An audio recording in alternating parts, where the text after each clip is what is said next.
ಎಲ್ರಿಗೂ ನಮಸ್ಕಾರ. ಯಾರೆಲ್ಲ ನಮ್ಮ ಚಾನಲ್ನ ಸಬ್ಸ್ಕ್ರೈಬ್ ಮಾಡ್ಕೊಂಡಿಲ್ಲ ಪ್ಲೀಸ್ ಸಬ್ಸ್ಕ್ರೈಬ್ ಮಾಡ್ಕೊಳ್ಳಿ. ಇವತ್ತಿನ ಕ್ಲಾಸ್ ಬಂದ್ಬಿಟ್ಟು ಭಾರತೀಯ ಸಂವಿಧಾನದ ಐತಿಹಾಸಿಕ ಹಿನ್ನೆಲೆ. So historical background of Indian constitution. ಭಾರತೀಯ ಸಂವಿಧಾನವನ್ನ ರಚನೆಯನ್ನ ಮಾಡಿಕೊಳ್ಳಿಕ್ಕೆ ಅಥವಾ ರಚನೆಯನ್ನ ಮಾಡಿಕೊಳ್ಳುವ ಪೂರ್ವದಲ್ಲಿ ಏನೆಲ್ಲ ಕಾಯ್ದೆಗಳು ಬಂತು, ಆ ಕಾಯ್ದೆಗಳ ಉದ್ದೇಶ ಏನು, ಹೇಗೆ ನಮ್ಮ ಭಾರತದ ಸಂವಿಧಾನವನ್ನ ರಚನೆ ಮಾಡ್ಕೊಳ್ಳಿಕ್ಕೆ ಇದೆಲ್ಲವೂ ಕಾರಣ ಆಯ್ತು, ಅಡಿಪಾಯ ಆಯ್ತು ಅನ್ನೋದನ್ನ ನಾವು ಇವತ್ತಿನ ಈ ಒಂದು ಕ್ಲಾಸ್ ಅಲ್ಲಿ ನೋಡೋಣ. ಸೊ ಇದರಲ್ಲಿ ಹಲವಾರು ಆಕ್ಟ್ ಗಳನ್ನ ನಾವು ನೋಡ್ತೀವಿ. ಸೊ ಏನೆಲ್ಲ ಆಕ್ಟ್ಸ್ ಗಳು ಬಂತು, ಅದರ ಕಾರ್ಯನೀತಿಗಳು ಏನಿತ್ತು, ಆ ಕಾಯ್ದೆಗಳಿಂದಾಗಿ ಉಂಟಾದಂತಹ ಬದಲಾವಣೆಗಳು ಏನು, ಆ ಕಾರಣದಿಂದ ನಂತರದಲ್ಲಿ ಏನು 1946 ಅಲ್ಲಿ ಸಂವಿಧಾನ ರಚನೆ ಬಗ್ಗೆ ಅಥವಾ ರಚನಾ ಸಭೆ ಯಾವ ರೀತಿಯಾಗಿ ಫಾರ್ಮ್ ಆಗುತ್ತೆ, ಏನೆಲ್ಲ ನಂತರದಲ್ಲಿ ಅದನ್ನ ಸಂವಿಧಾನ ರಚನೆಗೆ ಸಂಬಂಧಿಸಿದ ಹಾಗೆ ನೋಡೋಣ. ಸೊ ಈಗ ಅದರ ಹಿನ್ನೆಲೆ ಅಥವಾ ಅದರ ಐತಿಹಾಸಿಕ ಹಿನ್ನೆಲೆ, ಏನೆಲ್ಲ ಕಾಯ್ದೆಗಳು, ವೆರಿ ಇಂಪಾರ್ಟೆಂಟ್ ಆಗಿ ನಾವು ಈ ಕಾಯ್ದೆಗಳನ್ನ ಓದಲೇಬೇಕು. ಅಂತಹ ಕೆಲವೊಂದು ಕಾಯ್ದೆಗಳ ಬಗ್ಗೆ ಇವತ್ತಿನ ಕ್ಲಾಸ್ ಅಲ್ಲಿ ನಾವು ನೋಡೋಣ. ಸೊ ನಾವೆಲ್ಲರಿಗೂ ಗೊತ್ತಿರೋ ಹಾಗೆ ದ ಫಸ್ಟ್ ಏನು ಸಂವಿಧಾನವನ್ನ ರಚಿಸಬೇಕು ಅಂತ ಹೇಳಿ ಸಲಹೆಯನ್ನ ಕೊಟ್ಟಂತಹವರು MN ರಾವ್ ಅಂತ ಹೇಳಿ ನಾವು ನೋಡ್ತೀವಿ. ಸೊ MN ರಾವ್ ಅಂತಕ್ಕಂತಹವರು ಪ್ರಥಮ ಬಾರಿಗೆ ಸಂವಿಧಾನವನ್ನ ರಚಿಸಬೇಕು ಅಂತ ಹೇಳಿ ಹೇಳ್ತಾರೆ. ಹಾಗೆ ಇಲ್ಲಿ ನಾವು ಇನ್ನೊಬ್ಬ ವ್ಯಕ್ತಿಯನ್ನ ಪ್ರಮುಖವಾಗಿ ನೆನ್ಪಿಟ್ಕೊಳ್ಳೇಬೇಕು. ಅವ್ರನ್ನ ಏನು ಅನ್ಸಿಂಗ್ ಕಾನ್ಸ್ಟಿಟ್ಯೂಷನಲ್ ಅಡ್ವೈಸರ್ ಅಂತಾನೆ ನಾವು ಕರಿತೀವಿ. ಯಾಕೆಂತಂದ್ರೆ ಅವ್ರ ಹೆಸರನ್ನ ನಾವು ಹೆಚ್ಚಾಗಿ ಎಲ್ಲೂ ಕೇಳೋದೇ ಇಲ್ಲ, ಆದ್ರೆ very important. That is BN Rao. BN Rao, MN Roy and BN Rao. BN Rao ರವರು ಇವರ ಪೂರ್ಣ ಹೆಸರು ಏನು ಅಂತ ಹೇಳಿ ಹೇಳಿದ್ರೆ ಬೆನಗಲ್ ನರಸಿಂಗ ರಾವ್ ಅಂತ ಹೇಳಿ ಹೇಳ್ತೀವಿ. ಸೊ ಇವರು ಸಂವಿಧಾನ ರಚನಾ ಸಭೆಯ ಸಲಹಾಗಾರರಾಗಿರ್ತಾರೆ. ಇವರು MN ರಾಯ್ ಏನು ಬಂದ್ಬಿಟ್ಟು ಸಂವಿಧಾನವನ್ನ ರಚಿಸಬೇಕು ಅಂತ ಹೇಳಿ ಸಲಹೆಯನ್ನ ಕೊಟ್ಟಂತಹ ಪ್ರಥಮ ವ್ಯಕ್ತಿ MN ರಾಯ್. BN ರಾವ್ ಬಂದು ಬೆನಗಲ್ ನರಸಿಂಗ ರಾವ್ ಅವರು ಹೇಳಿದರೆ ಇವರು ಸಂವಿಧಾನ ರಚನಾ ಸಭೆಯ ಸಲಹೆಗಾರರಾಗಿರ್ತಾರೆ. ಹಾಗೆ ವಿದೇಶಿ ನ್ಯಾಯಾಲಯದಲ್ಲಿ ನ್ಯಾಯಾಧೀಶರಾಗಿ ಕಾರ್ಯವನ್ನ ನಿರ್ವಹಿಸಿದಂತಹ ಪ್ರಥಮ ಭಾರತೀಯರು BN ರಾವ್ ರವರು ಆಗಿರ್ತಾರೆ. ಇವ್ರ ಹೆಸರನ್ನ ನಾವೆಲ್ಲೂ ಹೆಚ್ಚು ನೋಡೋದೇ ಇಲ್ಲ, ಆದ್ರೆ ಇದು ವೆರಿ ಇಂಪಾರ್ಟೆಂಟ್. ಯಾಕೆಂತಂದ್ರೆ ನಾವೊಂದು ಲೈನ್ ಅನ್ನ ನೋಡ್ತೀವಿ, a small leak will be sink a great ship ಅಂತ. ಅಂದ್ರೆ ಒಂದು ಚಿಕ್ಕ ಯಾವುದನ್ನೇ ಆಗ್ಲಿ ಒಂದು ಚಿಕ್ಕದು ಅಂತ ಹೇಳಿ ವಿ ಶುಡ್ ನಾಟ್ ಇಗ್ನೋರ್. ಪ್ರತಿಯೊಂದು ಕೂಡ ಪ್ರಮುಖ ಪಾತ್ರವನ್ನ ವಹಿಸುತ್ತೆ. ಸೊ ಹಾಗಾಗಿ ನಾವು ಪ್ರತಿಯೊಂದು ವಿಷಯವನ್ನು ಕೂಡ ಆಳವಾಗಿ ಅಧ್ಯಯನವನ್ನ ಮಾಡಬೇಕು. ಅದು ಚಿಕ್ಕದು ಅಥವಾ ಅದು ಅಲ್ಲಿಲ್ಲ ಇಲ್ಲಿಲ್ಲ ಅಂತ ಹೇಳಿ ನಾವು ಇಗ್ನೋರ್ ಮಾಡಬಾರ್ದು. ಸೊ ಹಾಗಾಗಿ ಇದು ವೆರಿ ಇಂಪಾರ್ಟೆಂಟ್ ಆಗಿರ್ತಕ್ಕಂತಹದ್ದು BN ರಾವ್ ಅವರ ಬಗ್ಗೆ ನಾವು ತಿಳ್ಕೊಳ್ಳೋದು. ಸೊ ಇದಿಷ್ಟು ಬಂದ್ಬಿಟ್ಟು ಏನೋ ಸಂವಿಧಾನ ರಚನೆಯ ಬಗ್ಗೆ ಪ್ರಥಮವಾಗಿ ಸಲಹೆಯನ್ನ ನೀಡಿದವರು, ಸಂವಿಧಾನ ರಚನಾ ಸಭೆಯ ಸಲಹಾಗಾರರಾಗಿ ಇದ್ದಂತಹವರು. ಇನ್ನು ಆಕ್ಟ್ಸ್ ಗಳ ಬಗ್ಗೆ ಅಂದ್ರೆ ಯಾವ ಯಾವ ಒಂದು ಕಾಯ್ದೆಗಳು ಜಾರಿಗೆ ಬಂತು, ಅದರಿಂದ ಏನೆಲ್ಲ ಬದಲಾವಣೆಗಳು ಆಯ್ತು ಅಂತ ಹೇಳಿ ನಾವು ನೋಡೋಣ. ಸೊ ಭಾರತದ ಸಂವಿಧಾನ ಬೆಳವಣಿಗೆಯ ಹಿನ್ನೆಲೆಯನ್ನ ನಾವು ಗಮನಿಸ್ತಾ ಹೋದ್ರೆ ಫಸ್ಟ್ ನಾವು ನೋಡ್ಬೇಕಾಗಿರೋದು 1773 ರೆಗ್ಯುಲೇಟಿಂಗ್ ಆಕ್ಟ್.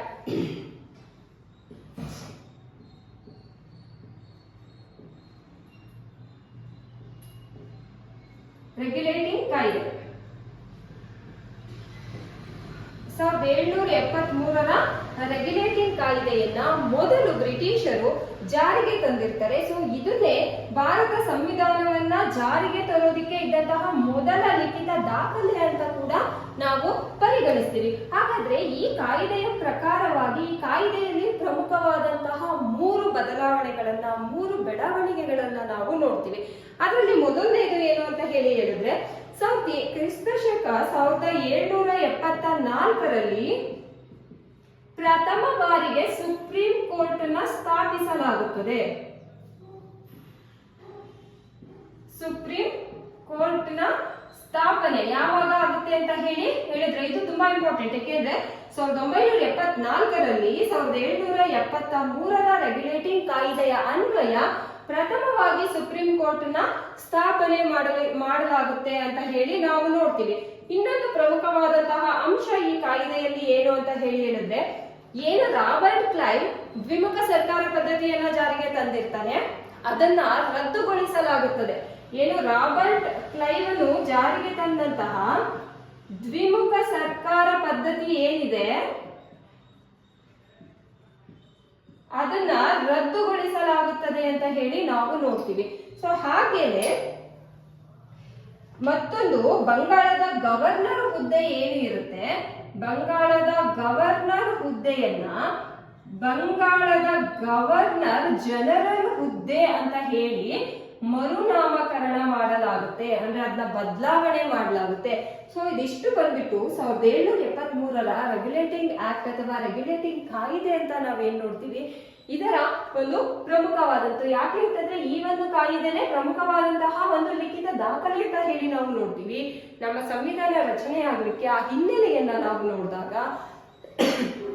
ಹಾಗೇನೆ ಇದರಲ್ಲಿ ಪ್ರಮುಖವಾದಂತಹ 3 ಅಂಶಗಳನ್ನ ನಾವು ನೋಡ್ತೀವಿ. ಏನು ಅಂತ ಹೇಳಿದ್ರೆ 1774ರಲ್ಲಿ ಸುಪ್ರೀಂ ಕೋರ್ಟ್ ಅನ್ನ ಸ್ಥಾಪನೆ ಮಾಡಲಾಗುತ್ತೆ. ಹಾಗೆ ರಾಬರ್ಟ್ ಕ್ಲೈವ್ ಏನು ದ್ವಿಮುಖ ಸರ್ಕಾರ ಪದ್ಧತಿಯನ್ನ ಜಾರಿಗೆ ತಂದಿರ್ತಾನೆ ಅದನ್ನ ರದ್ದುಗೊಳಿಸಲಾಗುತ್ತೆ. ಹಾಗೇನೆ ಬಂಗಾಳದ ಗವರ್ನರ್ ಅಂತಕ್ಕಂತ ಇದ್ದಂತಹ ಹುದ್ದೆಯನ್ನ ಬಂಗಾಳದ ಗವರ್ನರ್ ಜನರಲ್ ಅಂತ ಹೇಳಿ ಅದನ್ನ ಮರುನಾಮಕರಣವನ್ನ ಮಾಡಲಾಗುತ್ತೆ. ಇದಿಷ್ಟು ಬಂದ್ಬಿಟ್ಟು ಏನು 1773 ರೆಗ್ಯುಲೇಟಿಂಗ್ ಆಕ್ಟ್ ಏನಿದೆ ಅದಕ್ಕೆ ಸಂಬಂಧಿಸಿದಂತಹದ್ದು.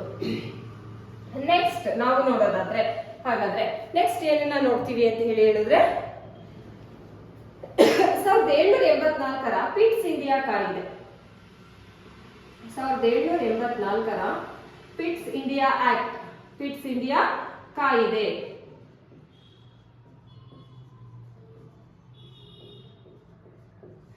ನಂತರದಲ್ಲಿ 1773ರ ರೆಗ್ಯುಲೇಟಿಂಗ್ ಆಕ್ಟ್ ಆದ್ಮೇಲೆ ಜಾರಿಗೆ ಬರ್ತಕ್ಕಂತಹದ್ದು ಈ ಒಂದು 1784ರ ಪಿಟ್ಸ್ ಇಂಡಿಯಾ ಕಾಯ್ದೆ, ಪಿಟ್ಸ್ ಇಂಡಿಯಾ ಆಕ್ಟ್ ಅಂತ ಹೇಳಿ ನಾವು ನೋಡ್ತೀವಿ.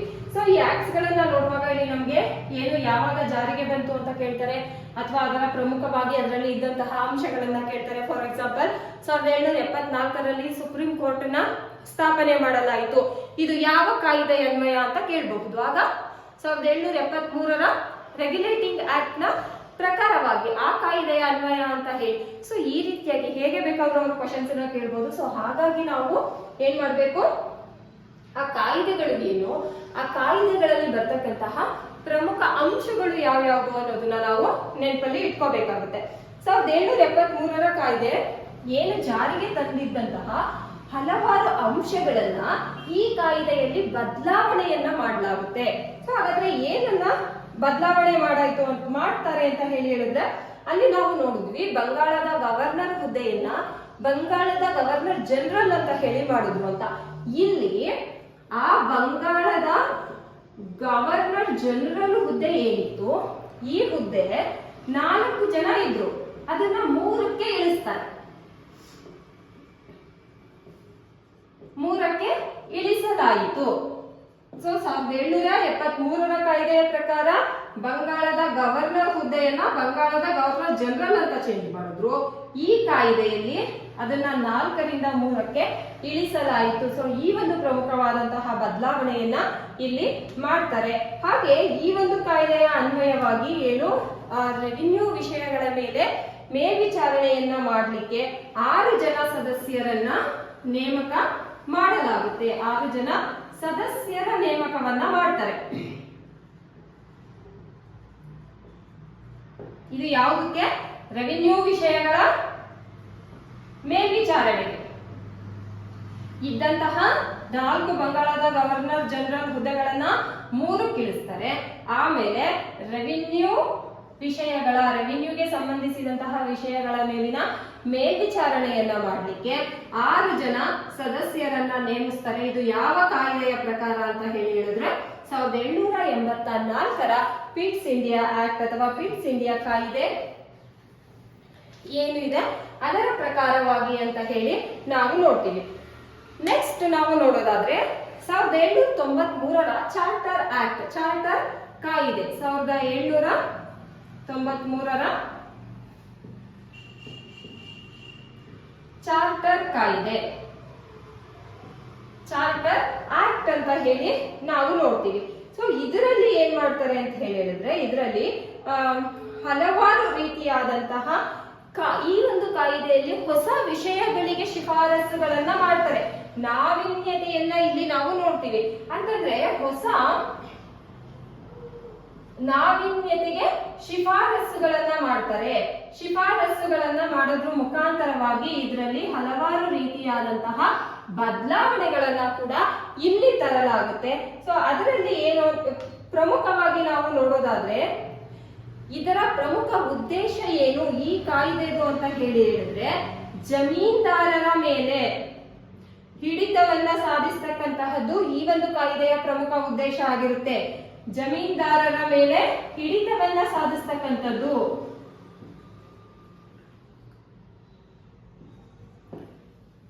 1796ರ ಏನು ಈ ಒಂದು ಚಾರ್ಟರ್ ಕಾಯ್ದೆ ಇರುತ್ತೆ.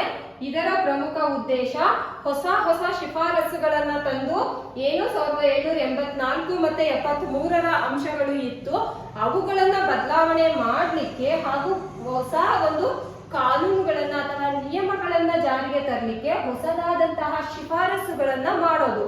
ಹಾಗೆ ಪ್ರಮುಖ ಉದ್ದೇಶ ಏನಾಗಿತ್ತು, ಯಾವುದರ ಮೇಲೆ ಇತ್ತು ಅಂತ ಹೇಳಿದ್ರೆ, ಈ ಕಾಯ್ದೆಯಲ್ಲಿ ಜಮೀನ್ದಾರರ ಮೇಲೆ ಹಿಡಿತವನ್ನ ಸಾಧಿಸಬೇಕು ಅಂತಕ್ಕಂತಹದ್ದು ಈ ಒಂದು ಕಾಯ್ದೆಯ ಪ್ರಮುಖವಾದಂತಹ ಉದ್ದೇಶ ಆಗಿರುತ್ತೆ. ಹಾಗೆ ಇಲ್ಲಿ ಏನು ಸೇನಾ ಮುಖ್ಯಸ್ಥನನ್ನ ಯಾವುದೇ ಕಾರಣಕ್ಕೂ ಗವರ್ನರ್ ಜನರಲ್ ಏನು ಇಲ್ಲಿ 6 ಜನ ಸದಸ್ಯರನ್ನ ನೇಮಿಸಿದ್ರು ಅಂತ ಹೇಳಿ ನೋಡಿದ್ವಲ್ಲ, ಈ ಗವರ್ನರ್ ಜನರಲ್ ಆಗಿ ಆಗ್ಲಿ ಅಥವಾ 6 ಜನ ಸದಸ್ಯರಲ್ಲೇ ಆಗ್ಲಿ ಈ ಒಂದು ಗವರ್ನರ್ ಜನರಲ್ ಇರಬಾರ್ದು, ಅಥವಾ ಅವನು ಮಿಲಿಟರಿ ಮೇಲ್ವಿಚಾರಣೆಯನ್ನ ನಡೆಸುವವರ ಜೊತೆಗೆ ಯಾವುದೇ ಸಂಪರ್ಕವನ್ನ ಹೊಂದಿರಬಾರ್ದು, ಸದಸ್ಯತ್ವವನ್ನ ಹೊಂದಿರಬಾರ್ದು ಅಂತ ಹೇಳಿ ಈ ಕಾಯ್ದೆಯ ಪ್ರಮುಖವಾದಂತಹ ಅಂಶ ಆಗಿರುತ್ತೆ. ಹಾಗೆ ಬೋರ್ಡ್ ಆಫ್ ಕಂಟ್ರೋಲ್ ಅನ್ನು ಭಾರತದ ಖಜಾನೆಯಿಂದ ವೇತನವನ್ನ ಪಡೆಯತಕ್ಕಂತಹದ್ದು ಈ ಒಂದು ಕಾಯ್ದೆಯಲ್ಲಿ ಜಾರಿಗೆ ತಂದಂತಹ ಪ್ರಮುಖವಾದಂತಹ ಅಂಶ ಆಗಿರುತ್ತೆ. ಏನು ಬೋರ್ಡ್ ಆಫ್ ಕಂಟ್ರೋಲ್ ಏನಿರ್ತಾನೆ, ಈ ಬೋರ್ಡ್ ಆಫ್ ಕಂಟ್ರೋಲ್ ಏನ್ ಮಾಡ್ತಾ ಇರ್ತಾನೆ, ಎಲ್ಲ ಮಿಲಿಟರಿ ಆಡಳಿತವನ್ನ ಅದಕ್ಕೆ ಸಂಬಂಧಿಸಿದಂತಹ ಕಾರ್ಯಗಳನ್ನ ನೋಡ್ಕೋತಾ ಇರ್ತಾನೆ. ಸೊ ಈ ಬೋರ್ಡ್ ಆಫ್ ಕಂಟ್ರೋಲ್ ಇವನ ಸಂಬಳವನ್ನ ಅಥವಾ ಇವನ ವೇತನವನ್ನ ಭಾರತದ ಖಜಾನೆಯಿಂದ ಪಡ್ಕೊಳ್ತಕ್ಕಂತಹದ್ದು.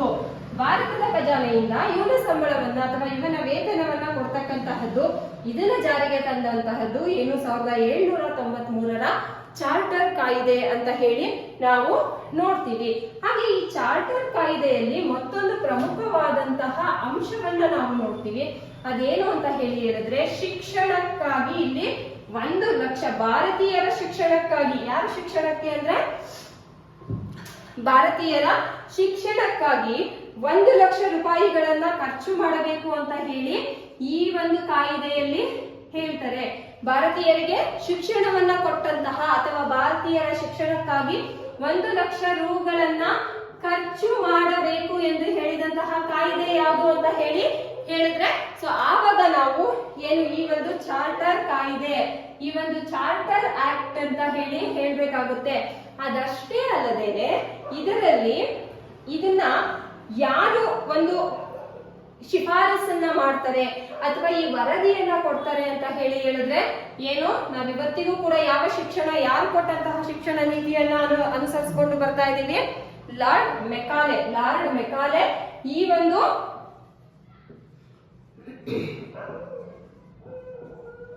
ಲಾರ್ಡ್ ಮೆಕಾಲೆ ಮಾಡ್ತಕ್ಕಂತಹ ಒಂದು ಏನು ಶಿಫಾರಸು ಅಂತಾನೆ ನಾವು ಇದನ್ನ ಹೇಳಬಹುದು.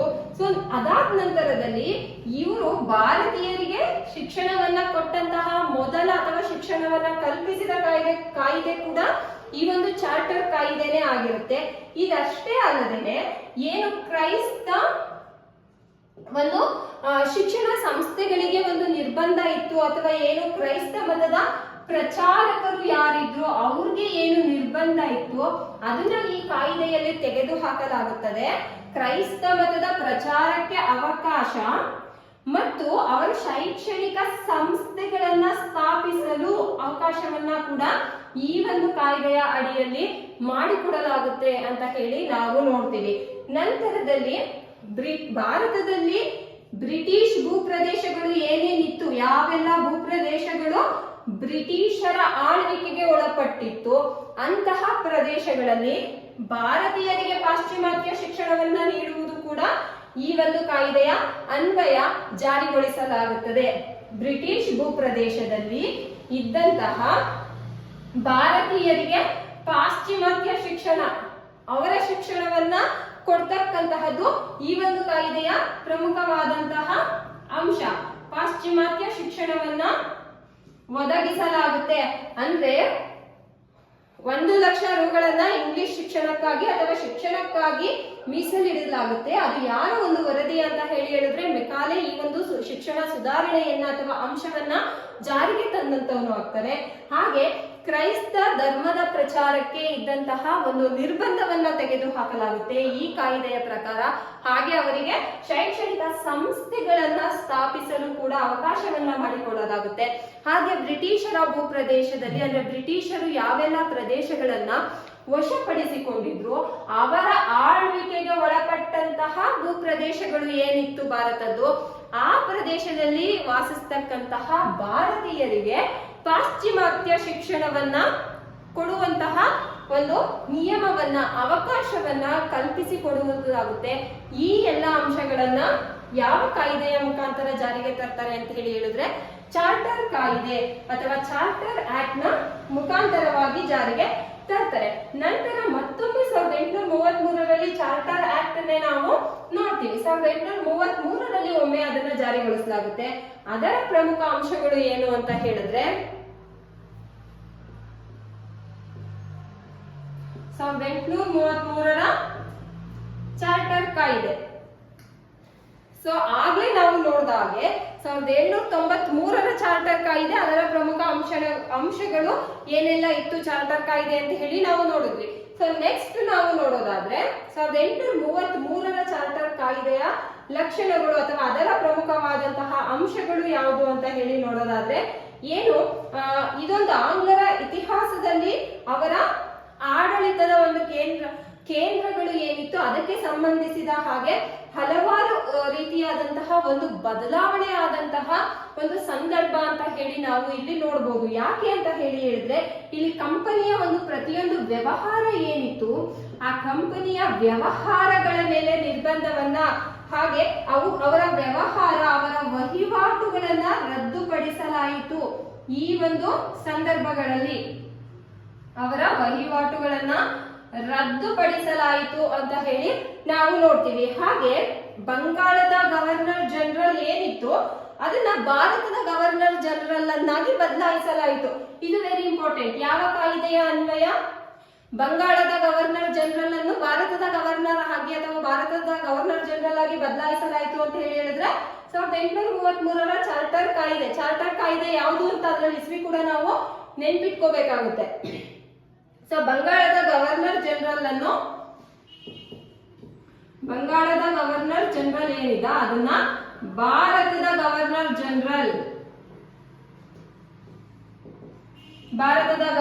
ಜನರಲ್ ಆಗಿ ಬದಲಾವಣೆಯನ್ನ ಮಾಡಲಾಯಿತು. ಹಾಗೆ ಈ ಸಂದರ್ಭದಲ್ಲಿ ಹಾಗಾದ್ರೆ ಭಾರತದ ಮೊದಲ ಗವರ್ನರ್ ಜನರಲ್ ಆಗಿ ಇದ್ದಂತಹವರು ಯಾರು? ಇದನ್ನ ಎಲ್ಲ ಕಾಂಪಿಟೇಟಿವ್ ಎಕ್ಸಾಮ್ ಅಲ್ಲಿ ತುಂಬಾ ಸಲ ರಿಪೀಟ್ ಆಗಿರೋದು ಈ ಕ್ವಶನ್. ಇದನ್ನ ನಾವು ನೋಡ್ತೀವಿ. ಯಾರು ಅಂತ ಹೇಳಿದ್ರೆ ಭಾರತದ ಮೊದಲ ಗವರ್ನರ್ ಜನರಲ್ ಯಾರು ಅಂತ ಹೇಳಿದ್ರೆ ವಿಲಿಯಂ ಬೆಂಟಿಕ್. ವಿಲಿಯಂ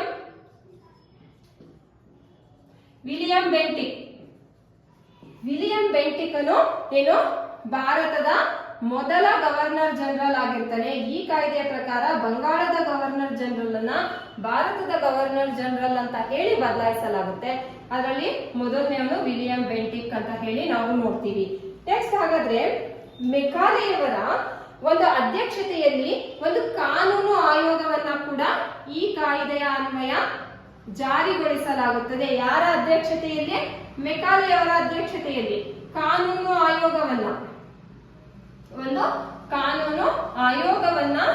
ರಚಿಸಲಾಗುತ್ತದೆ ಅಥವಾ ನೇಮಕ ಮಾಡಲಾಗುತ್ತದೆ. ಸೊ ಇದು ಈ ಒಂದು 1833ರ ಚಾರ್ಟರ್ ಆಕ್ಟ್ ಏನಿದೆ ಅದರ ಪ್ರಮುಖವಾದಂತಹ ಅಂಶಗಳು ಅಂತ ಹೇಳಿ ನಾವು ನೋಡ್ತೀವಿ. ಸೊ ಇದಿಷ್ಟೇ ಅಲ್ಲದೆ ಈ ಒಂದು ಕಾಯ್ದೆ ಕಾಯ್ದೆಯ ಅನ್ವಯ ಏನು ಸ್ಪರ್ಧಾತ್ಮಕ ಪರೀಕ್ಷೆಗಳನ್ನ ಜಾರಿಗೊಳಿಸಲಾಗುತ್ತದೆ. ಏನಿವತ್ತು ನಾವು ಎಲ್ಲಾ ಪೋಸ್ಟ್ಗಳಿಗೆ ಅಳವಡಿಸಿಕೊಂಡಿದೀವಲ್ಲ ಸ್ಪರ್ಧಾತ್ಮಕ ಪರೀಕ್ಷೆಗಳು,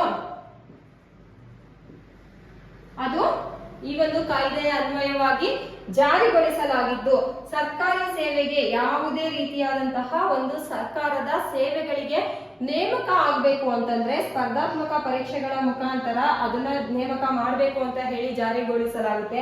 ಇದನ್ನ ಜಾರಿಗೆ ತಂದಂತಹವರು ಯಾರು ಅಂತ ಹೇಳಿ ನಾವು ನೋಡಿದ್ರೆ ಏನು ಒಂದು ಮೆಕಾಲೆ ಇದ್ದಂತಹ ಅಥವಾ ಮೆಕಾಲೆಯ ಒಂದು ವರದಿಯ ಪ್ರಕಾರ ಅಥವಾ ಅವನ ಒಂದು ಸಲಹೆಯ ಆಧಾರದ ಮೇಲೆ ಇವತ್ತಿಗೂ ಕೂಡ ನಾವು ಮೆಕಾಲೆ ಶಿಕ್ಷಣ ನೀತಿಯನ್ನೇ ಅನುಸರಿಸ್ತಾ ಇರೋದು. ಇವತ್ತು ನಮ್ಮಲ್ಲಿ ನಮ್ಮ ಭಾರತದಲ್ಲಿ ಯಾವುದೇ ಸರ್ಕಾರಿ ಸೇವೆಗೆ ಅಥವಾ ಸರ್ಕಾರಿ ಹುದ್ದೆಗೆ ನೇಮಕವನ್ನ ಕೊಡ್ಬೇಕು ಅಂತಂದ್ರೆ ಯಾವುದರ ಮುಖಾಂತರವಾಗಿ ನೇಮಕ ಅಥವಾ ಆಯ್ಕೆಯನ್ನ ಮಾಡಲಾಗ್ತಾ ಇದೆ, ಈ ಒಂದು ಸ್ಪರ್ಧಾತ್ಮಕ ಪರೀಕ್ಷೆಯ ಆಧಾರದ ಮೇಲೆ.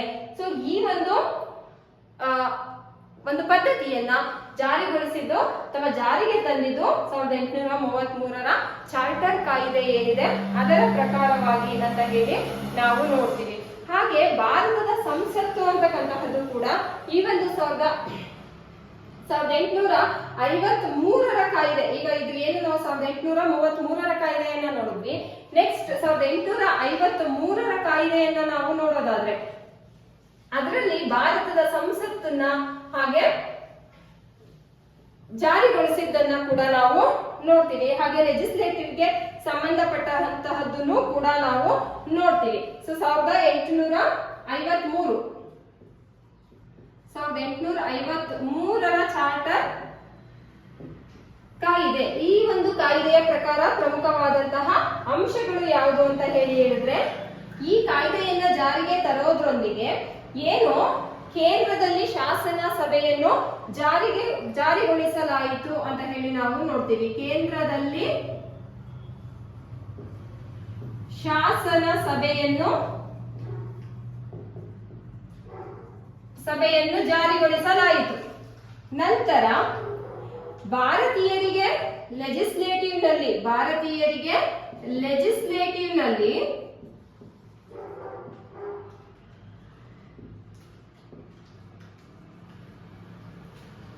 ಸ್ಥಳೀಯವಾಗಿ ಆದ್ಯತೆಯನ್ನು ನೀಡಿ 6 ಜನರು ಏನಿರ್ತಾ ಇದ್ರು ಅದರಲ್ಲಿ 4 ಜನ ಭಾರತೀಯರನ್ನ ನೇಮಿಸಲಾಯಿತು. ಇದೊಂದು ಪ್ರಮುಖವಾದಂತಹ ಬದಲಾವಣೆ. ಸೊ ಇದರಲ್ಲಿ ಸ್ಥಳೀಯವಾಗಿ ಏನು ಲೆಜಿಸ್ಲೇಟಿವ್ ಎಲ್ಲ ರಚನೆಯನ್ನ ಮಾಡಲಾಗ್ತಾ ಇತ್ತು, ಅದರಲ್ಲಿ 6 ಜನ ಇರ್ತಾ ಇದ್ರು. 6 ಜನರಲ್ಲಿ 4 ಜನರನ್ನ ಭಾರತೀಯರನ್ನ ನೇಮಿಸುವಂತಹ ಒಂದು ಪದ್ಧತಿಯನ್ನ ಜಾರಿಗೆ ತರಲಾಯಿತು. ಇದೊಂದು ಪ್ರಮುಖವಾದಂತಹದ್ದು. ಹಾಗೆ ಈ ಒಂದು ಕಾಯ್ದೆಯ ಮುಖಾಂತರವೇ ಭಾರತದ ಸಂಸತ್ತು ಅಂತ ಹೇಳಿ ರೂಪಿಸಲಾಯಿತು. ಇವತ್ತು ನಮ್ಮ ಭಾರತದ ಸಂಸತ್ತು ಅಥವಾ ಏನ್ ನೋಡ್ತಾ ಇದೀವಿ ಇದು ಈ ಒಂದು ಕಾಯ್ದೆಯ ಭಾರತದ ಸಂಸತ್ತು ಈ ಒಂದು ಕಾಯ್ದೆಯ ಮೂಲವಾಗಿದೆ ಅಂತ ಹೇಳಿ ನಾವು ನೋಡ್ತೀವಿ. ಸೊ ಇದಿಷ್ಟು ಏನು 1853ರ ಚಾರ್ಟರ್ ಕಾಯ್ದೆ ಏನಿದೆ ಈ ಕಾಯ್ದೆಯ ಅನುಗುಣವಾಗಿ ಜಾರಿಗೆ ಬಂದಂತಹ ಹಲವಾರು ಅಂಶಗಳು ಆಗಿದೆ ಅಂತ ಹೇಳಿ ನಾವು ನೋಡ್ತೀವಿ. ಸೊ ಇದಿಷ್ಟು 3 ರೀತಿಯಲ್ಲಿ ನಾವು ಚಾರ್ಟರ್ ಕಾಯ್ದೆಯನ್ನ ಚಾರ್ಟರ್ ಆಕ್ಟ್ ಅನ್ನ ನೋಡ್ತೀವಿ. ನೆಕ್ಸ್ಟ್ ಭಾರತದ ಕೌನ್ಸಿಲ್ ಆಕ್ಟ್ ಅಥವಾ ಭಾರತದ ಸರ್ಕಾರ ಕಾಯ್ದೆಯನ್ನ ನಾವು ನೋಡ್ತೀವಿ. ಹಾಗಾದ್ರೆ ಭಾರತ ಸರ್ಕಾರ ಕಾಯ್ದೆಯಲ್ಲಿ ಏನೆಲ್ಲ ಅಂಶಗಳು ಇವೆ ಅಂತ ಹೇಳಿ ನಾವು ನೋಡೋಣ. ಸೊ 1858ರ ಭಾರತ ಸರ್ಕಾರದ ಕಾಯ್ದೆ.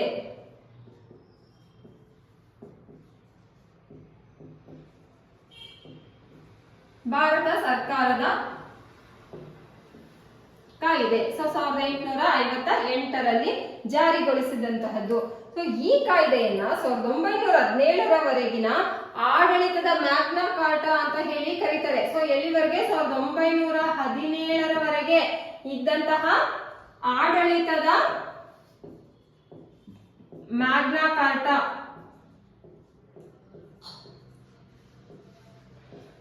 ಕಾರ್ಟಾ ಯಾವುದು ಅಂತ ಹೇಳಿ ಹೇಳಿದ್ರೆ 1858ರ ಭಾರತ ಸರ್ಕಾರದ ಕಾಯ್ದೆ ಅಂತ ಹೇಳಿ ನಾವು ನೋಡ್ತೀವಿ.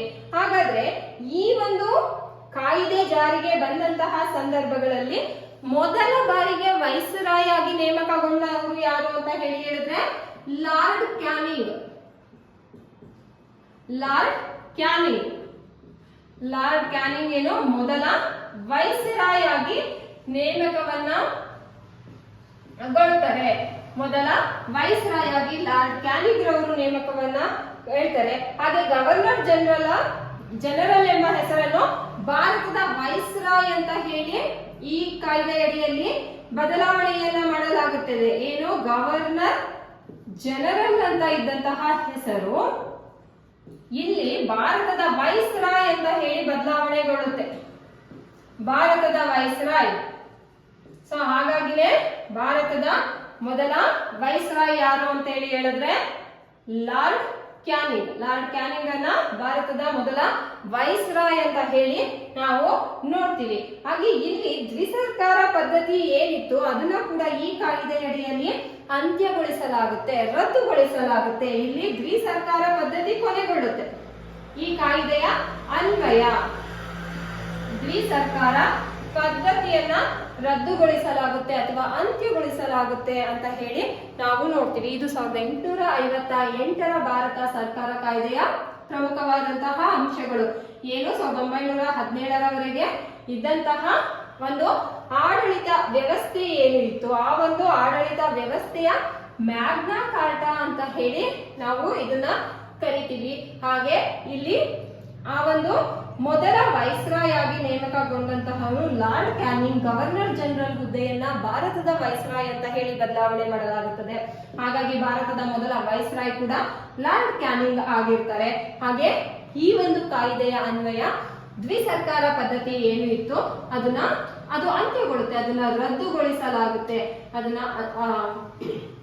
ಅಲ್ಲಿಗೆ ಅದು ಮುಕ್ತಾಯ ಆಗುತ್ತೆ ಅಂತ ಹೇಳಿ ನಾವು ನೋಡ್ತೀವಿ. ಸೊ ಯಾವುದರ ಅನ್ವಯ ಅಂತ ಹೇಳಿ ಹೇಳಿದ್ರೆ ಈ ಒಂದು ಭಾರತ ಸರ್ಕಾರ ಕಾಯ್ದೆಯ ಪ್ರಕಾರವಾಗಿ. ಹಾಗೆ ನೆಕ್ಸ್ಟ್ 1861ರ ಭಾರತದ ಕೌನ್ಸಿಲ್ ಕಾಯ್ದೆ ನೆಕ್ಸ್ಟ್ ಜಾರಿಗೆ ಬರ್ತಕ್ಕಂತಹದ್ದು 1861ರ ಭಾರತದ ಕೌನ್ಸಿಲ್ ಕಾಯ್ದೆ.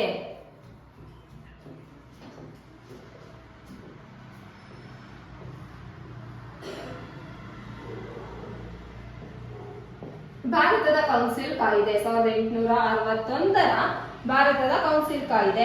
ಹಾಗಾದ್ರೆ ಈ ಕಾಯ್ದೆಯಲ್ಲಿ ಜಾರಿಗೆ ಬಂದಂತಹ ಪ್ರಮುಖವಾದಂತಹ ಅಂಶಗಳು ಏನೆಲ್ಲ ಬದಲಾವಣೆ ಆಯ್ತು ಅಂತ ಹೇಳಿ ನಾವು ನೋಡಿದ್ರೆ ಈ ಕಾಯ್ದೆ ಇದರ ಪ್ರಕಾರವಾಗಿ ಭಾರತೀಯರು ಆಡಳಿತದಲ್ಲಿ ಭಾಗವಹಿಸಲಿಕ್ಕೆ ಅವಕಾಶವನ್ನ ನೀಡಲಾಯಿತು, ಅವಕಾಶ ಸಿಕ್ತು ಅಂತ ಹೇಳಿ ನಾವು ನೋಡ್ತೀವಿ. ಸೊ ಪ್ರಪ್ರಥಮ ಬಾರಿಗೆ ಭಾರತೀಯರು ಆಡಳಿತದಲ್ಲಿ ಭಾಗವಹಿಸತಕ್ಕಂತಹ ಅವಕಾಶ ದೊರೆತಂತಹ ಕಾಯ್ದೆ ಅಥವಾ ಯಾವ ಕಾಯ್ದೆಯ ಅಡಿಯಲ್ಲಿ ಅವಕಾಶ ದೊರೀತು ಅಂತ ಹೇಳಿ ಹೇಳಿದ್ರೆ ನಾವು 1861ರ ಭಾರತೀಯ ಒಂದು ಕೌನ್ಸಿಲ್ ಕಾಯ್ದೆ ಅಂತ ಹೇಳಿ ನಾವು ನೋಡ್ತೀವಿ. ಸೊ ಹಾಗಾದ್ರೆ ಹಲವು ಪ್ರಾಂತ್ಯಗಳಲ್ಲಿ ಏನೆಲ್ಲ ಒಂದು ಆಡಳಿತಗಳು ಇತ್ತು, ಅದರಲ್ಲಿ ಕೌನ್ಸಿಲ್ಗಳು ಇತ್ತು, ಅದರಲ್ಲಿ ವಿವಿಧ ರೀತಿಯಾದಂತಹ ಹಲವು ಕೌನ್ಸಿಲ್ಗಳನ್ನ ಈ ಕಾಯ್ದೆ ಅಡಿಯಲ್ಲಿ ಜಾರಿಗೊಳಿಸಲಾಯಿತು.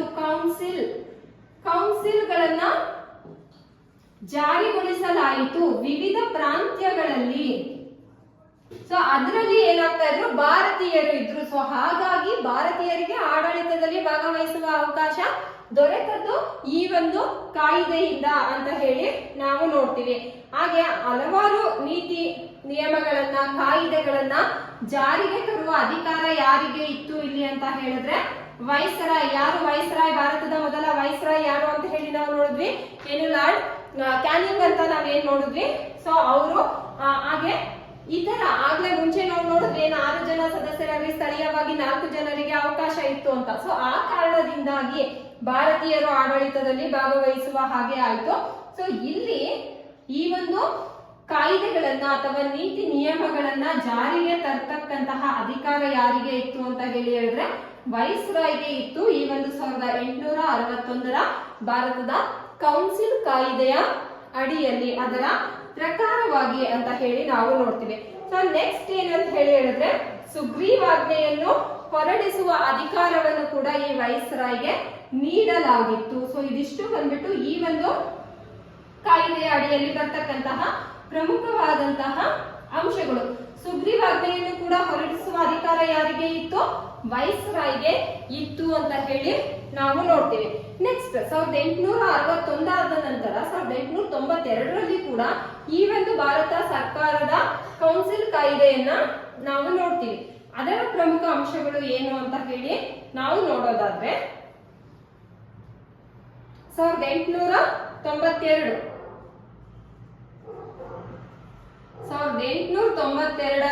ಭಾರತ ಕೌನ್ಸಿಲ್ ಕಾಯ್ದೆ ಅಥವಾ ಭಾರತದ ಕೌನ್ಸಿಲ್ ಕಾಯ್ದೆ ಏನಿದೆ ಅದರ ಪ್ರಕಾರವಾಗಿ ಸರ್ಕಾರೇತರ ಸದಸ್ಯರ ಸಂಖ್ಯೆಯನ್ನ ಹೆಚ್ಚಿಸಲಾಗುತ್ತೆ ಹಾಗೂ ಭಾರತದಲ್ಲಿ ಚುನಾವಣೆಗಳನ್ನ ನಡೆಸಲು ಅವಕಾಶವನ್ನ ಕಲ್ಪಿಸಿಕೊಡಲಾಗುತ್ತದೆ. ಯಾವ ಕಾಯ್ದೆ ಅಂತ ಹೇಳಿದ್ರೆ 1892 ಇದು ವೆರಿ ಇಂಪಾರ್ಟೆಂಟ್. ಯಾಕೆ ಅಂತಂದ್ರೆ ಭಾರತದಲ್ಲಿ ಅಲ್ಲಿಯವರೆಗೆ ಯಾವುದೇ ರೀತಿಯಾದಂತಹ ಚುನಾವಣೆ ಇರಲಿಲ್ಲ. ಸೊ ಚುನಾವಣೆಗಳನ್ನ ನಡೆಸಲು ಸರ್ಕಾರ ಒಪ್ಪಿಗೆಯನ್ನ ನೀಡುತ್ತದೆ.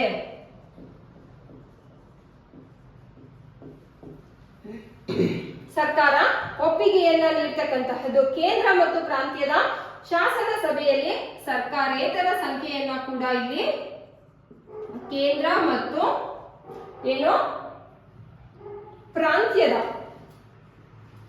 ಮತ್ತು ಪ್ರಾಂತ್ಯಗಳು ಏನಿತ್ತು ಅದರಲ್ಲಿ ಶಾಸನ ಸಭೆಯ ಒಂದು ಸರ್ಕಾರೇತರ ಸಂಖ್ಯೆಯನ್ನ ಹೆಚ್ಚಿಸಲಾಗುತ್ತದೆ. ಯಾವ ಕಾಯ್ದೆಯ ಪ್ರಕಾರ ಅಂತ ಹೇಳಿ ನಾವು ನೋಡಿದಾಗ 1892ರ ಕಾಯ್ದೆಯ ಪ್ರಕಾರವಾಗಿ ಹಾಗೆ ಆಯವ್ಯಯ ಪಟ್ಟಿಯನ್ನು ಕೂಡ ಚರ್ಚಿಸುವಂತಹ ಮತ್ತು ಅವುಗಳನ್ನ ಪ್ರಶ್ನೆಗೆ ಕೇಳುವ ಅಧಿಕಾರವನ್ನ ಕೌನ್ಸಿಲ್ಗೆ ನೀಡಲಾಗುತ್ತದೆ.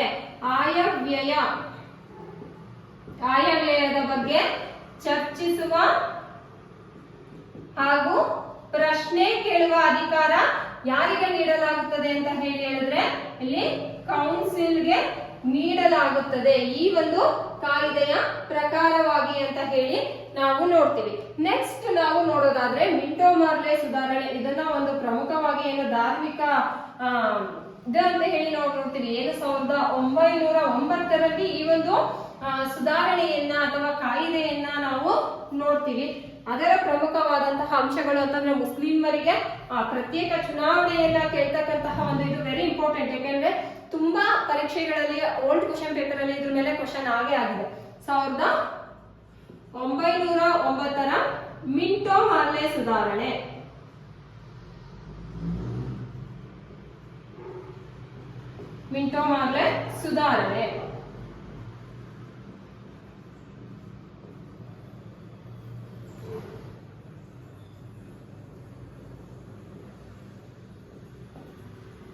ಸಾವಿರದ 1909 ಇದು ಇಸ್ವಿ ಕೂಡ ಕೇಳ್ತಾರೆ, ವೆರಿ ಇಂಪಾರ್ಟೆಂಟ್.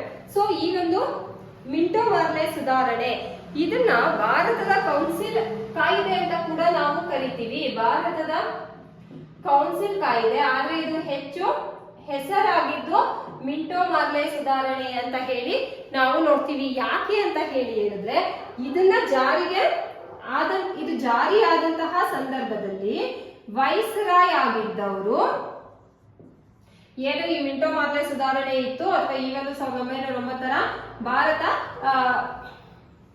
ಒಂದು ಸರ್ಕಾರ ಕಾಯ್ದೆ ಇತ್ತು, ಭಾರತದ ಕೌನ್ಸಿಲ್ ಕಾಯ್ದೆ ಇತ್ತು. ಈ ಒಂದು ಭಾರತ ಕೌನ್ಸಿಲ್ ಕಾಯ್ದೆಯ ಸಂದರ್ಭದಲ್ಲಿ ಆಗ ವೈಸ್ರಾಯ್ ಆಗಿದ್ದಂತಹವರು ಮಿಂಟೋ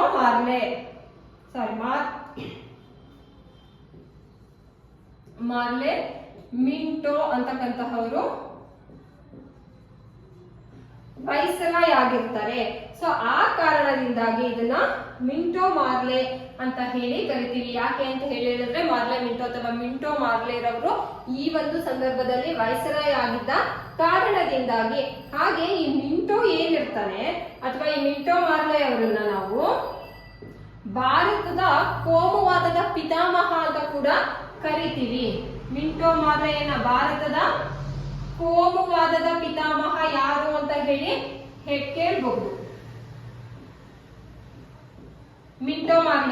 ಮಿಂಟೋ ಮಾರ್ಲೆ ಭಾರತದ ಕೋಮುವಾದದ ಪಿತಾಮಹ. ಯಾಕೆ ಅಂತಂದ್ರೆ ಇವನು ಆ ಒಂದು ಸಂದರ್ಭಗಳಲ್ಲಿ ಕೋಮುವಾದವನ್ನ ಹೆಚ್ಚು ಬೆಂಬಲಿಸಿ ಅಥವಾ ಕೋಮುವಾದಕ್ಕೆ ಕಾರಣ ಆಗಿದ್ದಂತವನು ಅಂತ ಹೇಳಿ ನಾವು ನೋಡ್ತೀವಿ. ಯಾಕೆ ಅಂತಂದ್ರೆ ಈ ಸಂದರ್ಭಗಳಲ್ಲಿ ಮುಸ್ಲಿಂ ಬಾಂಧವರು ಏನಿದ್ರು ಅವ್ರಿಗೆ ಪ್ರತ್ಯೇಕ ಚುನಾವಣೆ ಮತ್ತು ಮತದಾನವನ್ನ ಮಾಡುವಂತಹ ಅವಕಾಶವನ್ನ ಇಲ್ಲಿ ನೀಡಲಾಯಿತು. ಇದನ್ನು ಕೇಳಬಹುದು, ಮುಸ್ಲಿಮರಿಗೆ ಪ್ರತ್ಯೇಕ ಚುನಾವಣೆ ಮತ್ತು ಮತದಾನವನ್ನು ಮಾಡುವ ಅವಕಾಶವನ್ನು ಕಲ್ಪಿಸಿಕೊಟ್ಟ ಕಾಯ್ದೆ ಯಾವುದು ಅಂತ ಹೇಳಿದ್ರೆ 1909ರ ಭಾರತದ ಕೌನ್ಸಿಲ್ ಕಾಯ್ದೆ ಅಥವಾ ಮಿಂಟೋ ಮಾರ್ಲೆ ಸುಧಾರಣೆ ಅಂತ ಹೇಳಿ ಕರಿಬಹುದು. ಯಾಕೆ ಮಿಂಟೋ ಮಾರ್ಲೆ ಸುಧಾರಣೆ ಅಂತ ಹೇಳಿ ಇದನ್ನ ಕರಿತೀವಿ ಅಂತಂದ್ರೆ, ಆ ಸಂದರ್ಭದಲ್ಲಿ ವೈಸರಾಯ್ ಆಗಿದ್ದಂತಹವನು ಈ ಮಿಂಟೋ ಮಾರ್ಲೆ, ಇವನನ್ನ ಭಾರತದ ಕೋಮುವಾದದ ಪಿತಾಮಹ ಅಂತ ಹೇಳಿ ಕರಿತೀವಿ. ಈ ಸಂದರ್ಭದಲ್ಲಿ ಮುಸ್ಲಿಮರಿಗೆ ಪ್ರತ್ಯೇಕ ಚುನಾವಣೆ ಮತ್ತು ಮತದಾನದ ಒಂದು ಸೌಲಭ್ಯವನ್ನ ಅಥವಾ ಮತದಾನದ ಅವಕಾಶವನ್ನ ಕೂಡ ಇಲ್ಲಿ ಕೊಡಲಾಯಿತು. ಮತದಾನದ ಅವಕಾಶ ಇಲ್ಲಿ ಇತ್ತು. ಆ ಕಾರಣದಿಂದಾಗಿ ಇದು ತುಂಬಾ ಇಂಪಾರ್ಟೆಂಟ್ ಆದಂತಹ ಒಂದು ಆಕ್ಟ್ ಅಥವಾ ಅದನ್ನ ಕೇಳ್ತಾರೆ. ಸೊ ಹಾಗೇನೆ ಈ ಒಂದು ವೈಸ್ರಾಯ್ ಅವರ ಕಾರ್ಯನಿರ್ವಾಹಕ ಸಮಿತಿ ಏನಿತ್ತು, ಅದಕ್ಕೆ ಒಬ್ರು ಭಾರತೀಯರನ್ನ ಕೂಡ ನೇಮಕ ಮಾಡಲಾಯಿತು. ಒಬ್ಬ ಭಾರತೀಯರನ್ನ ಇಲ್ಲಿ ನೇಮಕ ಮಾಡಲಾಯಿತು ಅಂತ ಹೇಳಿ ನಾವು ನೋಡ್ತೀವಿ. ಹಾಗೆ ಈ ಒಂದು ಕಾರ್ಯನಿರ್ವಾಹಕ ಒಂದು ಸಮಿತಿಗೆ ಏನು ಒಬ್ಬ ಭಾರತೀಯರನ್ನ ಕಾರ್ಯನಿರ್ವಾಹಕ ಸಮಿತಿ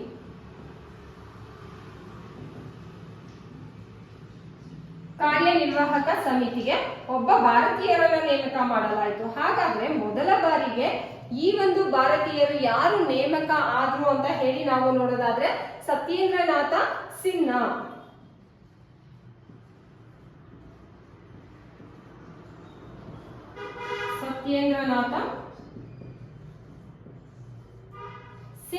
ಸತ್ಯೇಂದ್ರನಾಥ ಸಿನ್ಹಾರವರನ್ನ ಸಿನ್ಹಾರವರು ನೇಮಕ ಆಗ್ತಾರೆ.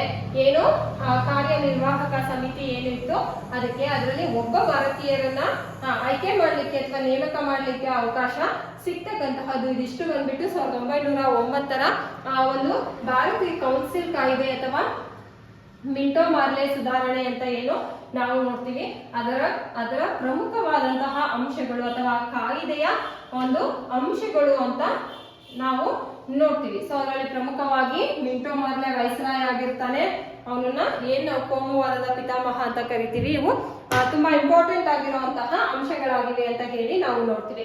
ನೆಕ್ಸ್ಟ್ 1919ರ ಭಾರತ ಸರ್ಕಾರ ಕಾಯ್ದೆ.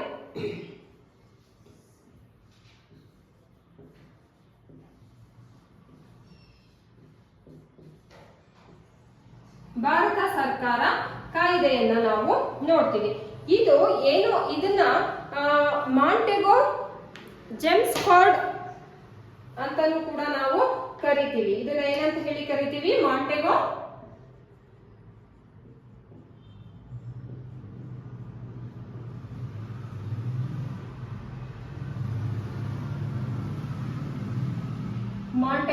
ಜೆಮ್ಸ್ಫರ್ಡ್ ಅಂತ ಕೂಡ ಕರಿತೀವಿ.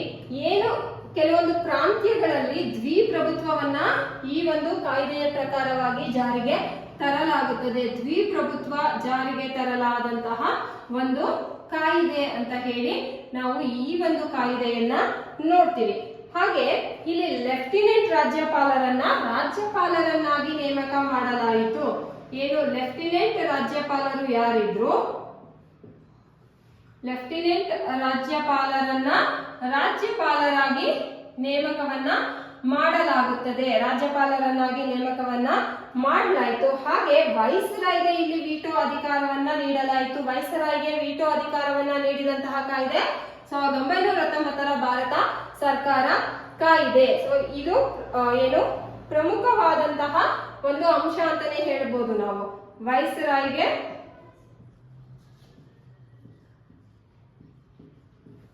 ವೀಟೋ ಅಧಿಕಾರವನ್ನ ನೀಡಲಾಯಿತು.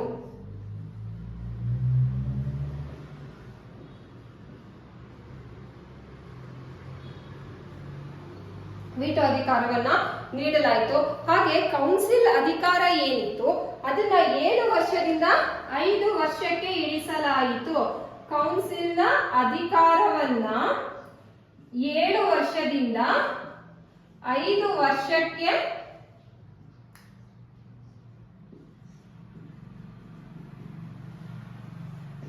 ಇಳಿಸಲಾಯಿತು. ಈ ಒಂದು ಕಾಯ್ದೆಯ ಅನ್ವಯ ಅಂತ ಹೇಳಿ ನಾವು ನೋಡ್ತೀವಿ. ಹಾಗೆ ಇಲ್ಲಿ ಏನು ಮೊದಲ ಬಾರಿಗೆ ದ್ವಿಶಾಸಕಾಂಗ ಪದ್ಧತಿಯನ್ನ ಜಾರಿಗೆ ತರಲಾಯಿತು. ದ್ವಿಶಾಸಕಾಂಗ ಪದ್ಧತಿಯನ್ನ ಮೊದಲು ಯಾವ ಕಾಯ್ದೆಯ ಅನ್ವಯ ಜಾರಿಗೆ ತರಲಾಯಿತು ಅಂತ ಹೇಳಿದ್ರೆ ಈ ಒಂದು 1919ರ ಭಾರತ ಸರ್ಕಾರ ಕಾಯ್ದೆ.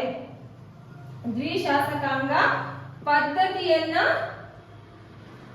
ಜಾರಿಗೆ ತರಲಾಯಿತು ಅಂತ ಹೇಳಿ ನಾವು ನೋಡ್ತೀವಿ. ಸೊ ಇದಿಷ್ಟು ಈ ಒಂದು ಭಾರತ ಸರ್ಕಾರ ಕಾಯ್ದೆಯ ಪ್ರಮುಖವಾದಂತಹ ಅಂಶಗಳು. ಇದಾದ ನಂತರದಲ್ಲಿ ಏನು ಸೈಮನ್ ಆಯೋಗ ಜಾರಿಗೆ ಬರುತ್ತೆ. ಏನು ದ್ವಿಪ್ರಭುತ್ವ ಇರ್ಬೋದು ಅಥವಾ ದ್ವಿಶಾಸಕಾಂಗ ಪದ್ಧತಿ ಇರ್ಬೋದು. ಹಾಗೆ ಕೌನ್ಸಿಲ್ ನ ಅಧಿಕಾರಾವಧಿ ಏನು 7 ವರ್ಷಗಳು ಇದ್ದಿದ್ದನ್ನ 5 ವರ್ಷಕ್ಕೆ ಇಳಿಸ್ತಕ್ಕಂತಹದ್ದು. ಹಾಗೆ ಇದನ್ನ ಮಾಂಟೆಗೋ ಜೆಮ್ಸ್ಫರ್ಡ್ ಅಂತ ಹೇಳಿ ಕರಿತೀವಿ. ಇದು ಯಾವ ಕಾಯ್ದೆ ಅಂತ ಹೇಳಿ ಹೇಳಿದ್ರೆ 1919ರ ಭಾರತ ಸರ್ಕಾರ ಕಾಯ್ದೆ ಅಂತ ನಾವು ನೋಡ್ತೀವಿ.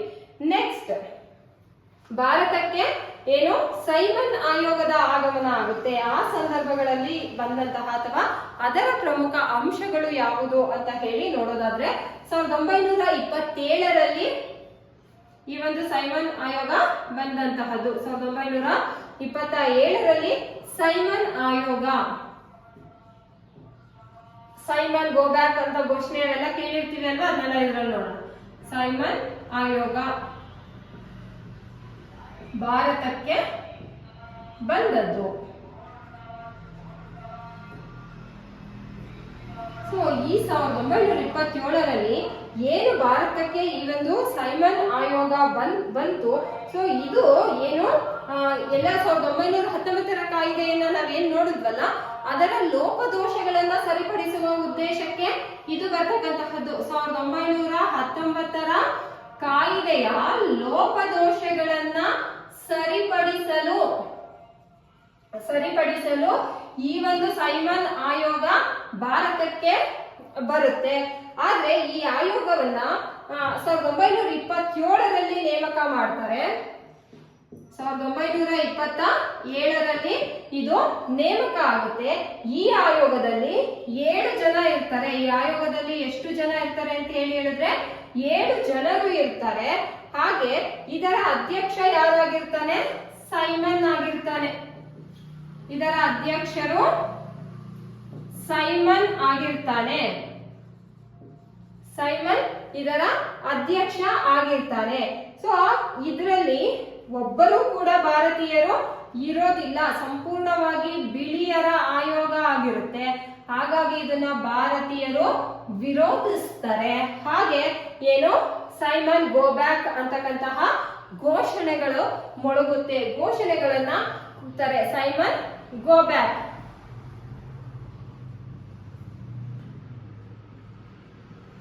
ಸೈಮನ್ ಗೋ ಬ್ಯಾಕ್ ಅಂತ ಹೇಳಿ ಯಾವ ಸಂದರ್ಭದಲ್ಲಿ ಹೇಳಿದ್ರು ಅಂತ ಹೇಳಿದ್ರೆ ಈ ಸೈಮನ್ ಆಯೋಗ ಏನು ಜಾರಿಗೆ ಬಂತು 1927ರಲ್ಲಿ. ಆಗ ಯಾಕೆ ಅಂತ ಹೇಳಿದ್ರೆ ಇದರಲ್ಲಿ ಇದ್ದಂತಹ 7 ಜನ ಸದಸ್ಯರು ಕೂಡ ಏನು ಬ್ರಿಟಿಷರೇ ಆಗಿರ್ತದೆ. ಯಾವುದೇ ಭಾರತೀಯ ಸದಸ್ಯರು ಇದರಲ್ಲಿ ಭಾರತೀಯರನ್ನ ಒಳಗೊಂಡಿಲ್ಲದೆ ಇದ್ದಂತಹ ಆಯೋಗ ಈ ಸೈಮನ್ ಆಯೋಗ ಆಗಿರುತ್ತೆ. ಇದರ ಅಧ್ಯಕ್ಷ ಸೈಮನ್ ಆಗಿರ್ತಾನೆ. ಆ ಕಾರಣದಿಂದಾಗಿ ಭಾರತೀಯರು ಈ ಆಯೋಗವನ್ನ ಸಂಪೂರ್ಣವಾಗಿ ವಿರೋಧಿಸ್ತಾರೆ. ಹಾಗೆ ಅದರ ಅಧ್ಯಕ್ಷ ಏನಿದ್ದ ಸೈಮನ್, ಅವನಿಗೆ ಸೈಮನ್ ಗೋ ಬ್ಯಾಕ್ ಅಂತ ಹೇಳಿ ಅವನ ವಿರುದ್ಧವಾದಂತಹ ಘೋಷವನ್ನ ಮೊಳಗಿಸ್ತಾರೆ. ಆ ಘೋಷಣೆಗಳನ್ನ ಭಾರತೀಯರು ಕೂಗ್ತಕ್ಕಂತಹದನ್ನ ನಾವು ನೋಡ್ತೀವಿ. 1928ರಲ್ಲಿ ಈ ಒಂದು 1927ರಲ್ಲಿ ಇದು ರಚನೆಯಾಗುತ್ತೆ. 1928ರಲ್ಲಿ ಇದರ ವಿರುದ್ಧವಾಗಿ ಒಂದು ಹೋರಾಟವನ್ನ ನಡೆಸಲಾಗುತ್ತೆ. ಅದನ್ನ ವಿರೋಧ ಮಾಡತಕ್ಕಂತಹ ಹೋರಾಟದ ನಾಯಕತ್ವವನ್ನ ಯಾರು ವಹಿಸಿಕೊಂಡಿರ್ತಾರೆ ಅಂತ ಹೇಳಿದ್ರೆ ಲಾಲಾ ಲಜಪತ ರಾಯರವರು ಈ ಒಂದು ನಾಯಕತ್ವವನ್ನ ವಹಿಸಿಕೊಂಡಿರ್ತಾರೆ. ಲಾಲಾ ಲಜಪತ ರಾಯ್ ಈ ಲಾಲಾ ಲಜಪತ ರಾಯರವರು ನಾಯಕತ್ವದಲ್ಲಿ 1928ರಲ್ಲಿ ಈ ಸೈಮನ್ ಆಯೋಗವನ್ನ ವಿರೋಧಿಸಿ ಹೋರಾಟ ಶುರು ಆಗುತ್ತೆ. ಈ ಹೋರಾಟದಲ್ಲಿ ಏನು ಸ್ಯಾಂಡರ್ಸ್ ಅಂತಕ್ಕಂತಹವನು ಲಾಲಾ ಸ್ಯಾಂಡರ್ಸ್ ಅಂತಕ್ಕಂತಹ ಅಧಿಕಾರಿ ಏನಿರ್ತಾನೆ, ಇವನು ಲಾಲಾ ಲಜಪತ ರಾಯರ ಮೇಲೆ ಹಲ್ಲೆಯನ್ನ ಮಾಡ್ತಾನೆ. ಅವ್ರ ಮೇಲೆ ದೌರ್ಜನ್ಯವನ್ನ ಮಾಡ್ತಾರೆ. ಯಾಕೆಂತಂದ್ರೆ ಈ ಒಂದು ಹೋರಾಟದ ನಾಯಕತ್ವವನ್ನ ಲಾಲಾ ಲಜಪತ ರಾಯರವರು ವಹಿಸಿಕೊಂಡಿರೋದ್ರಿಂದ ಸೊ ಈ ಕಾರಣದಿಂದಾಗಿ ಅಸ್ವಸ್ಥಗೊಂಡು ಲಾಲಾ ಲಜಪತ ರಾಯರವರು ಆಸ್ಪತ್ರೆಯನ್ನ ಸೇರ್ತಾರೆ. ನಂತರ ಅವರು ಅಲ್ಲಿ ಕೊನೆ ಉಸಿರನ್ನ ಎಳಿತಾರೆ. ಸೊ ಅವ್ರು ಕೊನೆ ಉಸಿರನ್ನ ಎಳಿತಾರೆ. 1928ರ ಹೋರಾಟದ ನಾಯಕತ್ವವನ್ನ ವಹಿಸಿ ಸ್ಯಾಂಡರ್ಸ್ ಅಂತಕ್ಕಂತಹ ಅಧಿಕಾರಿಯಿಂದ ಹಲ್ಲೆಗೆ ಒಳಗಾಗಿ ಅಸ್ವಸ್ಥರಾಗಿ ಆಸ್ಪತ್ರೆಯನ್ನ ಸೇರಿ ನಂತರ ಅವರು ತಮ್ಮ ಪ್ರಾಣ ತ್ಯಾಗವನ್ನ ಮಾಡ್ತಾರೆ. ಈ ಒಂದು ಸಂದರ್ಭದಲ್ಲಿ ಈ ಒಂದು ಹೋರಾಟ ಏನಿರುತ್ತೆ ಅದನ್ನ ಹೆಚ್ಚು ಕ್ರಾಂತಿಕಾರಿಯಾಗಿ ತೆಗೆದುಕೊಂಡಂತಹ ಕ್ರಾಂತಿಕಾರಿ ಸ್ವರೂಪದಲ್ಲಿ ಹೋರಾಟದಲ್ಲಿ ತೊಡಗಿದಂತಹ ಭಾರತೀಯರು, ಅದರಲ್ಲಿ ಪ್ರಮುಖವಾಗಿ ಕ್ರಾಂತಿಕಾರಿ ಅಂತಾನೆ ಗುರುತಿಸಿಕೊಂಡಂತಹ ಭಗತ್ ಸಿಂಗ್ ರವರು ಮತ್ತೆ ಏನು ಸುಖದೇವ್ ಅಂತಕ್ಕಂತಹವರು ಲಾಹೋರಿಗೆ ಬಂದು ಲಾಲಾ ಲಜಪತ ರಾಯರವರ ಒಂದು ಸಾವಿಗೆ ಕಾರಣ ಆದಂತಹ ಸ್ಯಾಂಡರ್ಸ್ ಎಂಬ ಅಧಿಕಾರಿ ಏನಿರ್ತಾನೆ ಅವನನ್ನ ಕೊಲೆ ಮಾಡ್ತಾರೆ. ಅವನನ್ನ ಕೊಂದು ದಂಪತಿಗಳ ವೇಷದಲ್ಲಿ ಅವರು ಅಲ್ಲಿಂದ ಪರಾರಿಯನ್ನ ಆಗ್ತಾರೆ. ಸ್ಯಾಂಡರ್ಸ್ ಅಂತಕ್ಕಂತಹ ಅಧಿಕಾರಿ ಲಾಹೋರ್ನಲ್ಲಿ ಇರ್ತಾನೆ. ಲಾಲಾ ಲಜಪತ ರಾಯರವರು ಅಸುನೀಗಿದ ಕಾರಣ ಅವರು ಏನು ಭಗತ್ ಸಿಂಗ್ ಮತ್ತು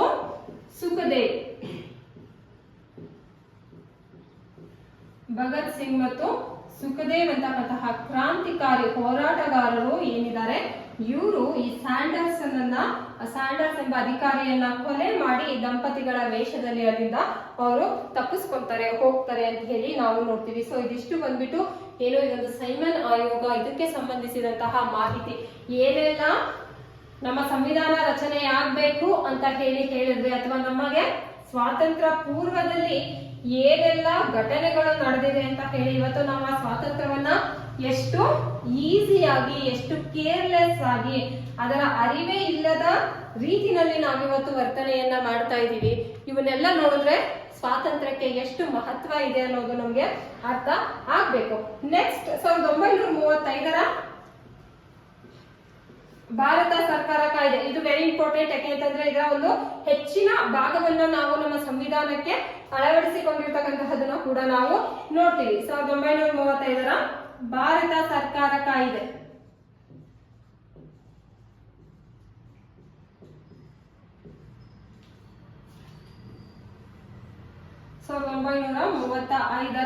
ಭಾರತ ಸರ್ಕಾರ ಕಾಯ್ದೆ ಅಂತ ಹೇಳಿ ನಾವು ನೋಡ್ತೀವಿ. ಇದೊಂದು ಸುದೀರ್ಘವಾದಂತಹ ದಾಖಲೆ ಆಗಿದೆ. ಇದೊಂದು ಯಾಕೆ ಅಂತಂದ್ರೆ ನಾನು ಆಗ್ಲೇ ಹೇಳಿದಾಗೆ ಇದು ನಮ್ಮ ಭಾರತೀಯ ಸಂವಿಧಾನದ ಮೂಲ ಆಕರ ಅಂತ ಹೇಳಿ ನಾವು ನೋಡ್ತೀವಿ. ಇದು ನಮ್ಮ ಭಾರತೀಯ ಸಂವಿಧಾನದ ಮೂಲ ಆಕರವಾಗಿದೆ. ಇದೊಂದು ಸುದೀರ್ಘವಾದಂತಹ ದಾಖಲೆ ಕೂಡ ಆಗಿರ್ತಕ್ಕಂತಹದ್ದು ಈ ಒಂದು ಭಾರತ ಸರ್ಕಾರ ಕಾಯ್ದೆ ಅಂತಕ್ಕಂತಹದ್ದು ಅಂತ ಹೇಳಿ ನಾವು ನೋಡ್ತೀವಿ. ಸೊ ಈ ಒಂದು ಭಾರತ ಸರ್ಕಾರದ ಕಾಯ್ದೆಯಲ್ಲಿ 321 ಪ್ರಕರಣಗಳು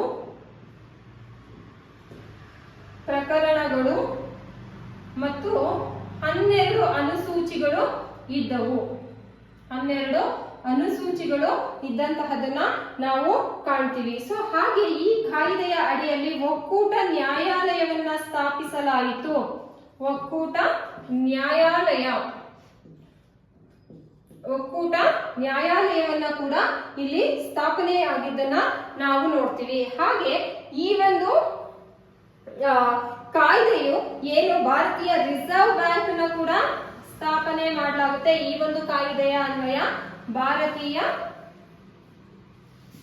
ರಿಸರ್ವ್ ಬ್ಯಾಂಕ್ ಏನ್ ನಾವಿವತ್ತು ರಿಸರ್ವ್ ಬ್ಯಾಂಕ್ ಆಫ್ ಇಂಡಿಯಾನ ನೋಡ್ತಾ ಇದ್ದೀವಿ, ಅದನ್ನ ಈ ಒಂದು 1935ರ ಕಾಯ್ದೆಯ ಪ್ರಕಾರವಾಗಿ ಇದನ್ನ ಜಾರಿಗೊಳಿಸಲಾಗುತ್ತದೆ. ಭಾರತೀಯ ರಿಸರ್ವ್ ಬ್ಯಾಂಕ್ ಅನ್ನು ಕೂಡ ಯಾವಾಗ ಅಂತ ಹೇಳಿದ್ರೆ 1935 ಏಪ್ರಿಲ್ 1ರಂದು ಈ ಒಂದು ಭಾರತೀಯ ರಿಸರ್ವ್ ಬ್ಯಾಂಕ್ ಅನ್ನ ಏನು ಜಾರಿಗೊಳಿಸಲಾಯಿತು ಅಂತ ಹೇಳಿ ನಾವು ನೋಡ್ತೀವಿ. ಸೊ ಇದಿಷ್ಟು ಬಂದ್ಬಿಟ್ಟು 1935ರ ಭಾರತ ಸರ್ಕಾರ ಕಾಯ್ದೆ. ಇದು ತುಂಬಾ ಇಂಪಾರ್ಟೆಂಟ್. ಯಾಕೆ ಅಂತಂದ್ರೆ ಇದು ಒಂದು ನಮ್ಮ ಭಾರತ ಸಂವಿಧಾನದ ಮೂಲ ಆಕರವಾಗಿದೆ ಮತ್ತು ಅದೊಂದು ಸುದೀರ್ಘವಾದಂತಹ ದಾಖಲೆಯಾಗಿದೆ. ಅದರಲ್ಲಿ 321 ಪ್ರಕರಣಗಳು ಮತ್ತು 12 ಅನುಸೂಚಿಗಳು ಇರೋದನ್ನ ನಾವು ನೋಡ್ತೀವಿ. ಒಕ್ಕೂಟ ನ್ಯಾಯಾಂಗ ಅಥವಾ ಒಕ್ಕೂಟ ನ್ಯಾಯಾಲಯ ವ್ಯವಸ್ಥೆ ಕೂಡ ಇದೆ ಈ ಒಂದು ಕಾಯ್ದೆಯ ಅನ್ವಯ ರೂಪಿತವಾದಂತಹದ್ದು. ಹಾಗೆ ರಿಸರ್ವ್ ಬ್ಯಾಂಕ್ ಆಫ್ ಇಂಡಿಯಾ, ಭಾರತೀಯ ರಿಸರ್ವ್ ಬ್ಯಾಂಕ್ ಕೂಡ ಈ ಒಂದು ಕಾಯ್ದೆಯ ಅನ್ವಯ ಜಾರಿಗೊಂಡಿದ್ದನ್ನ ನಾವು ನೋಡ್ತೀವಿ. ನೆಕ್ಸ್ಟ್ 1940ರ ಆಗಸ್ಟ್ ಕೊಡುಗೆ.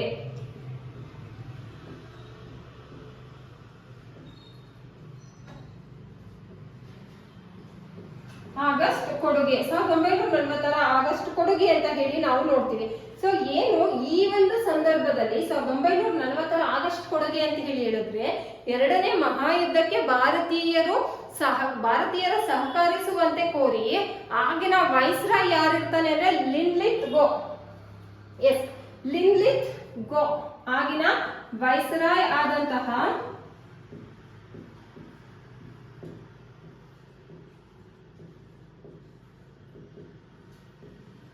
ಲಿನ್ಲಿತ್ ಗೋ ಇವನು ಏನಿರ್ತಾನೆ, ಸೊ ಈ ಒಂದು ಭಾರತೀಯರಿಗೆ ಕೆಲವೊಂದು ಕೊಡುಗೆಗಳನ್ನ ನೀಡೋದಾಗಿ ಭರವಸೆಯನ್ನ ಕೊಡ್ತಾನೆ. ಅದಕ್ಕೆ ಈ ಒಂದು 1940ನ ಆಗಸ್ಟ್ ಕೊಡುಗೆ ಅಂತಾನೆ ಇದು ಪ್ರಸಿದ್ಧಿಯನ್ನ ಪಡ್ಕೊಳ್ಳುತ್ತೆ. ಆಗ ವೈಸ್ರಾಯ್ ಆಗಿದ್ದಂತಹವ್ರು ಯಾರು ಅಂತ ಹೇಳಿ ಹೇಳಿದ್ರೆ ಲಿನ್ಲಿತ್ ಗೋ ಅಂತಕ್ಕಂತಹವನು. ಇವನು ಏನ್ ಹೇಳ್ತಾನೆ ಅಂತ ಹೇಳಿದ್ರೆ, ಭಾರತೀಯರಿಗೆ ನೀವು ಎರಡನೇ ಮಹಾಯುದ್ಧದಲ್ಲಿ ಡೊಮಿನಿಯನ್ ಸ್ಥಾನವನ್ನ ಏನಾದ್ರೂ ಅಂದ್ರೆ ಅವ್ರಿಗೆ ಸಹಾಯವನ್ನ ಮಾಡಿದರೆ, ಎರಡನೇ ಮಹಾಯುದ್ಧದಲ್ಲಿ ಸಹಾಯವನ್ನ ಮಾಡಿದರೆ ಡೊಮಿನಿಯನ್ ಒಂದು ಸ್ಥಾನವನ್ನ ನೀಡೋದಾಗಿ ಭರವಸೆಯನ್ನ ನೀಡ್ತಾನೆ ಈ ವೈಸ್ರಾಯ್ ಆಗಿದ್ದಂತಹ ಲಿನ್ಲಿತ್ ಗೋ. ಆದ್ರೆ ಭಾರತೀಯರು ಇದಕ್ಕೆ ಒಪ್ಕೊಳ್ಳೋದಿಲ್ಲ. ಹಾಗೆ ಯುದ್ಧ ಮುಗಿದ ನಂತರ ಭಾರತದ ಸಂವಿಧಾನವನ್ನ ರಚಿಸಲಿಕ್ಕೆ ಏನು ಪ್ರಾತಿನಿಧಿಕ ಒಂದು ಸಮಿತಿಯನ್ನ ರಚಿಸಲಾಗುತ್ತೆ ಅಂತ ಹೇಳಿ ಹೇಳ್ತಾನೆ ಈ ಒಂದು ಲಿನ್ಲಿತ್ ಗೋ. ಆದ್ರೆ ಭಾರತೀಯರು ಇದಕ್ಕೆ ಒಪ್ಕೊಳ್ಳೋದಿಲ್ಲ. ಇದಕ್ಕೆ ಗಾಂಧೀಜಿ ಅವರು ಏನ್ ಹೇಳ್ತಾರೆ ಅಂತಂದ್ರೆ, ಇದೊಂದು ಪೋಸ್ಟ್ ಡೇಟೆಡ್ ಚೆಕ್ ಅಂತ ಹೇಳ್ತಾರೆ. ಇವನ ಈ ಒಂದು ಆಫರ್ ಕೊಡ್ತಾನಲ್ಲ ಈ ಲಿನ್ಲಿತ್ ಗೋ, ಇದನ್ನ ಅದೊಂದು ಪೋಸ್ಟ್ ಡೇಟೆಡ್ ಚೆಕ್. ಸೊ ಹಾಗಾಗಿ ಅದಕ್ಕೆ ಯಾವುದೇ ಮಾನ್ಯತೆ ಇಲ್ಲ ಅಂತ ಹೇಳಿ ಹೇಳ್ತಾರೆ. ಇದಕ್ಕೆ ಭಾರತೀಯರು ಒಪ್ಪಿಕೊಳ್ಳೋದಿಲ್ಲ. ಆದ್ರೆ ಆ ಕಾರಣದಿಂದಾಗಿ ಈ ಒಂದು ಆಗಸ್ಟ್ ಕೊಡುಗೆಯ ಜನಕ ಯಾರು ಅಂತ ಹೇಳಿ ಹೇಳಿದ್ರೆ ಈ ಲಿನ್ಲಿತ್ ಗೋನೆ ಆಗಿರ್ತಾನೆ. ಆಗಸ್ಟ್ ಕೊಡುಗೆಯ ಜನಕ ಅಂತ ಕೂಡ ಇವನನ್ನ ನಾವು ಕರಿತೀವಿ. ಆಗಸ್ಟ್ ಕೊಡುಗೆಯ ಜನಕ ಲಿನ್ಲಿತ್ ಗೋ. ಈ ಒಂದು ಆ ಒಂದು ಸಂದರ್ಭದಲ್ಲಿ ಏನು ಭಾರತೀಯರು ಎರಡನೇ ಯುದ್ಧಕ್ಕೆ ಸಹಕರಿಸುವಂತೆ ಸಹಾಯ ಮಾಡುವಂತೆ ಕೇಳ್ಕೊತಾನೆ.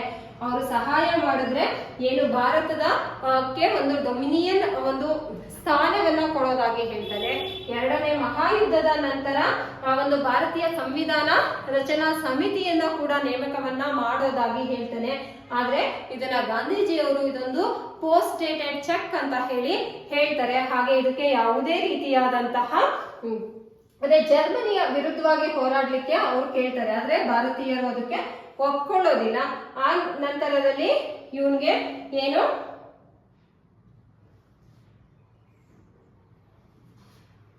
ಈ ಒಪ್ಪದೆ ಭಾರತೀಯರು ಲಾರ್ಡ್ ಲಿನ್ಲಿತ್ ಗೋ ಅಂತ ಹೇಳಿ ಒಂದು 1940 ಆಗಸ್ಟ್ 8ರಂದು ಒಂದು ಹೊರಡಿಸುತ್ತಾರೆ, ಒಂದು ಘೋಷಣೆಯನ್ನ ಹೊರಡಿಸ್ತಾರೆ. ಆದ್ರೆ ಭಾರತೀಯರು ಯಾವುದೇ ರೀತಿಯಾದಂತಹ ಸಹಕಾರವನ್ನ ಈ ಒಂದು ಕಾಯ್ದೆಗೆ ಇದು ಕಾಯ್ದೆ ಅಲ್ಲ, ಆಗಸ್ಟ್ ಕೊಡುಗೆ ಅಂತಾನೆ ಕರಿತೀವಿ. ಏನ್ ಲಿನ್ಲಿತ್ ಗೋನು ಏನು ಕೇಳ್ತಾನೆ, ಜರ್ಮನಿಯ ಒಂದು ವಿರುದ್ಧವಾಗಿ ಎರಡನೇ ಮಹಾಯುದ್ಧದಲ್ಲಿ ಸಹಕಾರವನ್ನ ನೀಡಬೇಕು ಅಂತ ಅದನ್ನ ವಿರೋಧವನ್ನ ಮಾಡ್ತಕ್ಕಂತಹದನ್ನ ನಾವು ನೋಡ್ತೀವಿ. ಇದಿಷ್ಟು ಬಂದ್ಬಿಟ್ಟು ಆಗಸ್ಟ್ ಕೊಡುಗೆ 1940ರ ಆಗಸ್ಟ್ ಕೊಡುಗೆ ಅಂತಾನೆ ನಾವು ನೋಡ್ತೀವಿ. ನೆಕ್ಸ್ಟ್ 1942ರಲ್ಲಿ ಕ್ರಿಪ್ಸ್ ಆಯೋಗ ಭಾರತಕ್ಕೆ ಬರುತ್ತದೆ.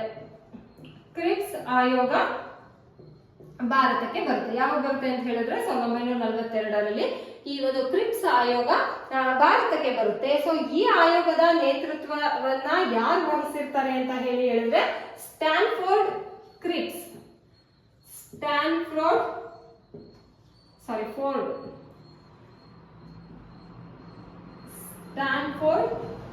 ಅಂತಕ್ಕಂಥವನ್ನ ನೇತೃತ್ವವನ್ನ ವಹಿಸಿರ್ತಾನೆ. ಆದ ಕಾರಣದಿಂದಾಗಿ ಇದು ಕ್ರಿಪ್ಸ್ ಆಯೋಗ ಅಂತ ಹೇಳಿ ನಾವು ನೋಡ್ತೀವಿ. ಸೊ ಇದರ ಪ್ರಮುಖವಾದಂತಹ ಪ್ರಸ್ತಾವನೆಗಳು ಕೂಡ ಏನಾಗಿರುತ್ತೆ ಅಂತ ಹೇಳಿ ನೋಡಿದ್ರೆ, ಸಾಮಾನ್ಯವಾಗಿ ಏನು ಈ ಒಂದು 2ನೇ ಮಹಾಯುದ್ಧ ಮುಗಿದ ನಂತರನೇ ಭಾರತೀಯರಿಗೆ ಸಂವಿಧಾನವನ್ನ ರಚಿಸಿಕೊಳ್ಳಿಕ್ಕೆ ಅವಕಾಶವನ್ನ ಕೊಡ್ತೀವಿ ಅಂತ ಹೇಳಿ ಹೇಳ್ತಾರೆ. ಆದ್ರೆ ಇದನ್ನ ಯಾವುದೇ ರೀತಿಯಾದಂತಹ ಈ ಒಂದು ಚುನಾಯಿತ ಸಂವಿಧಾನ ಸಮಿತಿಯನ್ನ ರಚನೆ ಮಾಡೋ ಪ್ರಸ್ತಾಪವನ್ನ ಕೊಡ್ತಾರೆ. ಇದನ್ನು ಕೂಡ ಭಾರತೀಯರು ಒಪ್ಕೊಳ್ಳೋದಿಲ್ಲ. ಈ ಒಂದು ಪ್ರಸ್ತಾವನೆಗೆ ಭಾರತೀಯರು ಯಾವ ರೀತಿಯಾಗಿ ಪ್ರತಿಕ್ರಿಯೆಯನ್ನ ನೋಡ್ತಾರೆ ಅಂತಂದ್ರೆ, ಸಂಪೂರ್ಣವಾಗಿ ವಿರೋಧವನ್ನ ವ್ಯಕ್ತವನ್ನ ಪಡಿಸ್ತಾರೆ. ಸಂಪೂರ್ಣವಾಗಿ ಭಾರತೀಯರು ಇದನ್ನು ಕೂಡ ಈ ಒಂದು ಕ್ರಿಪ್ಸ್ ಆಯೋಗವನ್ನು ಕೂಡ ಒಂದು ನಿರಾಕರಿಸ್ತಾರೆ. ಹಾಗೆ ಈ ಒಂದು ಸಂದರ್ಭಗಳಲ್ಲಿ ಏನು 2ನೇ ಮಹಾಯುದ್ಧದಲ್ಲಿ ಯಾವುದೇ ಕಾರಣಕ್ಕೂ ಸಹಾಯವನ್ನ ಮಾಡುವುದಿಲ್ಲ ಎಂಬುದಾಗಿ ಇಲ್ಲಿ ತಿಳಿಸ್ತಾರೆ. ಈ ಒಂದು ಕ್ರಿಪ್ಸ್ ಆಯೋಗಕ್ಕೆ ಸಂಬಂಧಪಟ್ಟ ಹಾಗೆ ಅಂತ ಹೇಳಿ ನಾವು ನೋಡ್ತೀವಿ. ಸೊ ಇದಿಷ್ಟು ಕ್ರಿಪ್ಸ್ ಆಯೋಗ ಅಥವಾ ಕ್ರಿಪ್ಸ್ ಆಯೋಗದ ಒಂದು ಏನು ಅವ್ರದ್ದು ಕೂಡ ಅಷ್ಟೇ ಆಗಿತ್ತು. ಏನು ಅಂತಂದ್ರೆ 2ನೇ ಮಹಾಯುದ್ಧ ಯಾವಾಗ ಸೈಮನ್ ಆಯೋಗ ಗೋಬ್ಯಾಕ್ ಸೈಮನ್ ಅಂತ ಹೇಳಿ ಹೇಳಿದ್ರು, ಲಿನ್ಲಿತ್ ಗೋಗೂ ಕೂಡ ಗೋಬ್ಯಾಕ್ ಅಂತ ಹೇಳಿ ಅವರ ಒಂದು ಕೊಡುಗೆಗಳು ಅವರ ಆಫರ್ಗಳಿಗೆ ಒಪ್ಕೊಳ್ಳಿಲ್ಲ. ಆದ ನಂತರದಲ್ಲಿ ಬಂದಂತಹದ್ದೇ ಈ ಒಂದು ಕ್ರಿಪ್ಸ್ ಆಯೋಗ ಅಂತ ಹೇಳಿ ನಾವು ನೋಡ್ತೀವಿ. ನೆಕ್ಸ್ಟ್ 1945ರ ಒಂದು ವೆವಲ್ ಯೋಜನೆ ಅಂತ ಹೇಳಿ ನಾವು ನೋಡ್ತೀವಿ. ಸೊ ಈ ವೆವಲ್ ಯೋಜನೆ ಅಂತಂದ್ರೆ ಏನು ಅಂತ ಹೇಳಿ ನಾವು ನೋಡೋದಾದ್ರೆ, ಇದು ಕೂಡ ಅಷ್ಟೇ. ಏನು ಅಂದಿನ ವೈಸ್ರಾಯ್ ಆಗಿದ್ದಂತಹವನು ವೆವಲ್ ಇರ್ತಾನೆ. ಅವನು ಕೂಡ 2ನೇ ಮಹಾಯುದ್ಧ ಮುಗಿದ ತಕ್ಷಣದಲ್ಲಿ ಏನು ಭಾರತಕ್ಕೆ ಸ್ವಾತಂತ್ರ್ಯವನ್ನ ಕೊಡ್ತೀವಿ ಅಂತ ಹೇಳಿ ಹೇಳ್ತಾನೆ. ಇವನು ಏನ್ ಹೇಳ್ತಾನೆ, 2ನೇ ಮಹಾಯುದ್ಧ ಮುಗಿದ ನಂತರ ಭಾರತಕ್ಕೆ ಸ್ವಾತಂತ್ರ್ಯ ಕೊಡುವುದಾಗಿ ಘೋಷಣೆಯನ್ನ ಹೇಳ್ತಾನೆ ಇವನು. ಯಾರು? ವೆವಲ್ ಹೇಳ್ತಾನೆ, ವೆವಲ್ ಯೋಜನೆಯ ಪ್ರಕಾರವಾಗಿ. ಹಾಗೆ ಅದನ್ನ ಈ ಒಂದು ಭಾರತದ ಪ್ರಜೆಗಳನ್ನ ಉದ್ದೇಶಿಸಿ ಅವನು ರೇಡಿಯೋದಲ್ಲಿ ಮಾತನಾಡಿ ಈ ಒಂದು ಅಭಿಪ್ರಾಯವನ್ನ ಅವನು ವ್ಯಕ್ತಪಡಿಸ್ತಾನೆ. ಏನು, ನಿಮ್ಗೆ 2ನೇ ಮಹಾಯುದ್ಧ ನಡೆದ ನಂತರದಲ್ಲಿ ಸ್ವಾತಂತ್ರ್ಯವನ್ನ ಕೊಡ್ತೀವಿ ಅಂತ ಹೇಳಿ. ಅಂದ್ರೆ 2ನೇ ಮಹಾಯುದ್ಧಕ್ಕೆ ಜರ್ಮನಿಯ ವಿರುದ್ಧ ಹೋರಾಟವನ್ನ ಮಾಡ್ಲಿಕ್ಕೆ ಭಾರತೀಯರು ಸಹಕಾರವನ್ನ ನೀಡಬೇಕು, ಸಹಾಯವನ್ನ ಮಾಡಬೇಕು ಅಂತ ಹೇಳಿ ಕೇಳ್ಕೊತಾನೆ. ಸೊ ಈ ನಂತರದಲ್ಲಿ ಏನು ಭಾರತದ ಪ್ರಜೆಗಳನ್ನ ಅವನು ಏನು ಕಳಿಸ್ತಾನೆ, ಈ ಸಂದರ್ಭದಲ್ಲಿ ಶಿಮ್ಲಾದಲ್ಲಿ ಒಂದು ಒಪ್ಪಂದವನ್ನ ಮಾಡಿಕೊಳ್ಳಲಾಗುತ್ತೆ. ಇದನ್ನ ಶಿಮ್ಲಾ ಒಪ್ಪಂದ ಅಂತ ಕೂಡ ನಾವು ಕರಿತೀವಿ. ಸೊ ಶಿಮ್ಲಾ ಒಪ್ಪಂದ ಯಾವಾಗ ಆಯ್ತು ಅಂತ ಹೇಳಿ ನಾವು ನೋಡಿದ್ರೆ 1945ರಲ್ಲಿ ಶಿಮ್ಲಾ ಒಪ್ಪಂದ ಅಂತಾನೆ ಇದನ್ನ ಕರಿತೀವಿ. ಇದು ಆಗಿದ್ದು ಶಿಮ್ಲಾದಲ್ಲಿ ಕೂಡಲೇ. ಆದ್ರೆ ಇದಕ್ಕೆ ಇಲ್ಲಿ ಶಿಮ್ಲಾ ಒಪ್ಪಂದ ಆಗುತ್ತೆ. ಆದ್ರೆ ಮತ್ತೆ ಏನಾಗುತ್ತೆ ಅಂತಂದ್ರೆ, ಈ ಒಪ್ಪಂದ ಆದ ನಂತರದಲ್ಲಿ ಕೆಲವರು ಏನು ನಮ್ಮಲ್ಲಿ ಇದ್ದಂತಹ ಆ ಸಂದರ್ಭದಲ್ಲಿ ಸ್ವಾತಂತ್ರ್ಯ ಹೋರಾಟಗಾರರು ಏನಿದ್ರು ಅವರ ನಡುವೆ ಇವರ ಮೇಲೆ ಯಾವುದೇ ನಂಬಿಕೆಯನ್ನ ಇಲ್ಲದೆ ಇದ್ದ ಕಾರಣದಿಂದಾಗಿ ಮತ್ತೆ ಅಲ್ಲಿ ಭಿನ್ನಾಭಿಪ್ರಾಯ ಉಂಟಾಗಿ ಈ ಒಂದು ಒಪ್ಪಂದ ಮುರಿದು ಬೀಳ್ತಕ್ಕಂತಹದನ್ನ ಕೂಡ ನಾವು ನೋಡ್ತೀವಿ. ಸೊ ಇದಿಷ್ಟು ಬಂದ್ಬಿಟ್ಟು ವೆವಲ್ ಯೋಜನೆಯ ಒಂದು ಅಂಶಗಳು. ನೆಕ್ಸ್ಟ್ ಲಾಸ್ಟ್ 1946 ಕ್ಯಾಬಿನೆಟ್ ಆಯೋಗ, 1946ರ ಕ್ಯಾಬಿನೆಟ್ ಆಯೋಗ.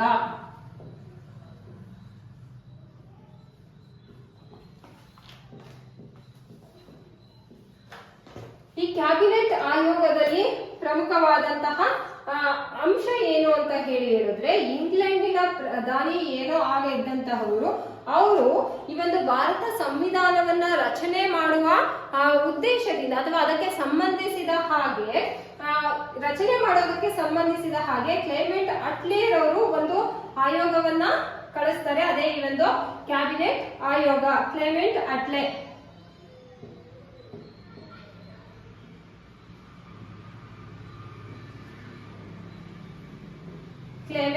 ಅಟ್ಲೇರ್ ಅವರು ಈ ಒಂದು ಆಯೋಗವನ್ನ ಕಳಿಸ್ತಾರೆ.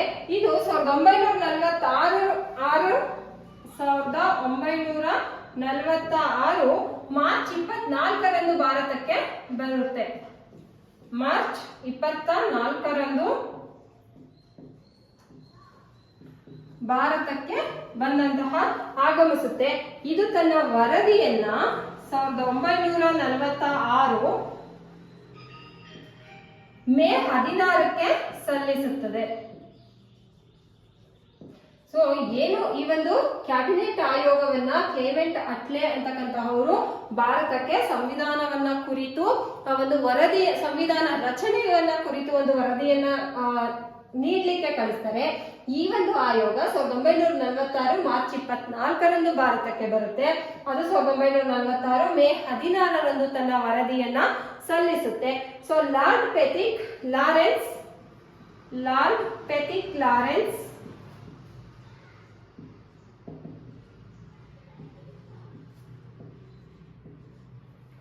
ಹಾಗೂ ಸರ್ ಸ್ಯಾಪರ್ಡ್ ಕ್ರಿಪ್ಸ್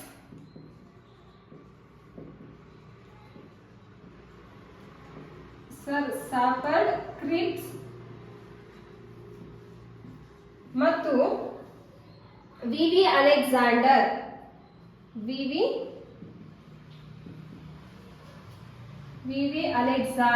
ಈ 3 ಜನ ಈ ಒಂದು ವರದಿಯನ್ನ ಸಲ್ಲಿಸ್ತಾರೆ ಅಥವಾ ತಯಾರು ಮಾಡ್ತಾರೆ. ಅದನ್ನ ಕೆಲವೊಂದು ಶಿಫಾರಸುಗಳನ್ನ ಕೂಡ ತಯಾರಿಸಿ, ವರದಿಯನ್ನ ತಯಾರಿಸಿ ಕೆಲವೊಂದು ಶಿಫಾರಸುಗಳನ್ನ ಮಾಡುವುದರ ಮೂಲಕ ವರದಿಯನ್ನ ಸಲ್ಲಿಸ್ತಾರೆ ಅಥವಾ ಮುಂದಿಡ್ತಾರೆ ಅಂತ ಹೇಳಿ ನಾವು ನೋಡ್ತೀವಿ. ಸೊ ಇದಾದ ನಂತರ ಏನು 1946ರಲ್ಲಿ ಭಾರತದಲ್ಲಿ ಮಧ್ಯಂತರ ಸರ್ಕಾರ ಶುರು ಆಗುತ್ತೆ. ಸೊ ಈ ಒಂದು ಮಧ್ಯಂತರ ಸರ್ಕಾರದ ನಂತರ ಈ ಒಂದು ಅವಧಿಯಲ್ಲಿಯೇ ನಮ್ಮ ಭಾರತದ ಸಂವಿಧಾನ ರಚನಾ ಸಮಿತಿ ಶುರು ಆಗುತ್ತೆ. ಸಂವಿಧಾನ ರಚನಾ ಸಭೆ ಅಥವಾ ಒಂದು ರಚನೆ ಯಾವ ರೀತಿ ಆಗುತ್ತೆ, ರಚನಾ ಸಭೆಯ ಅಧ್ಯಕ್ಷರು ಯಾರು, ಹೇಗೆ ಯಾವ ರೀತಿಯಾಗಿ ಅದನ್ನ ರಚನೆಯನ್ನ ಮಾಡ್ತಾರೆ ಅಂತ ಹೇಳಿ ಸಂವಿಧಾನ ರಚನೆಯನ್ನ ಕುರಿತು ನೆಕ್ಸ್ಟ್ ಕ್ಲಾಸ್ ಅಲ್ಲಿ ನೋಡೋಣ. ಸೊ ಇದಿಷ್ಟು ಏನು ಒಂದು ಐತಿಹಾಸಿಕ ಹಿನ್ನೆಲೆ ಅಥವಾ ಭಾರತ ಸಂವಿಧಾನ ರಚನೆಯಾಗುವ ಪೂರ್ವದಲ್ಲಿ ಯಾವುದರ ಆಧಾರದ ಮೇಲೆ, ಮೂಲದ ಮೇಲೆ ಬಂತು ಅಂತ ಹೇಳಿ ಇಷ್ಟು ಆಯೋಗಗಳನ್ನ ನಾವು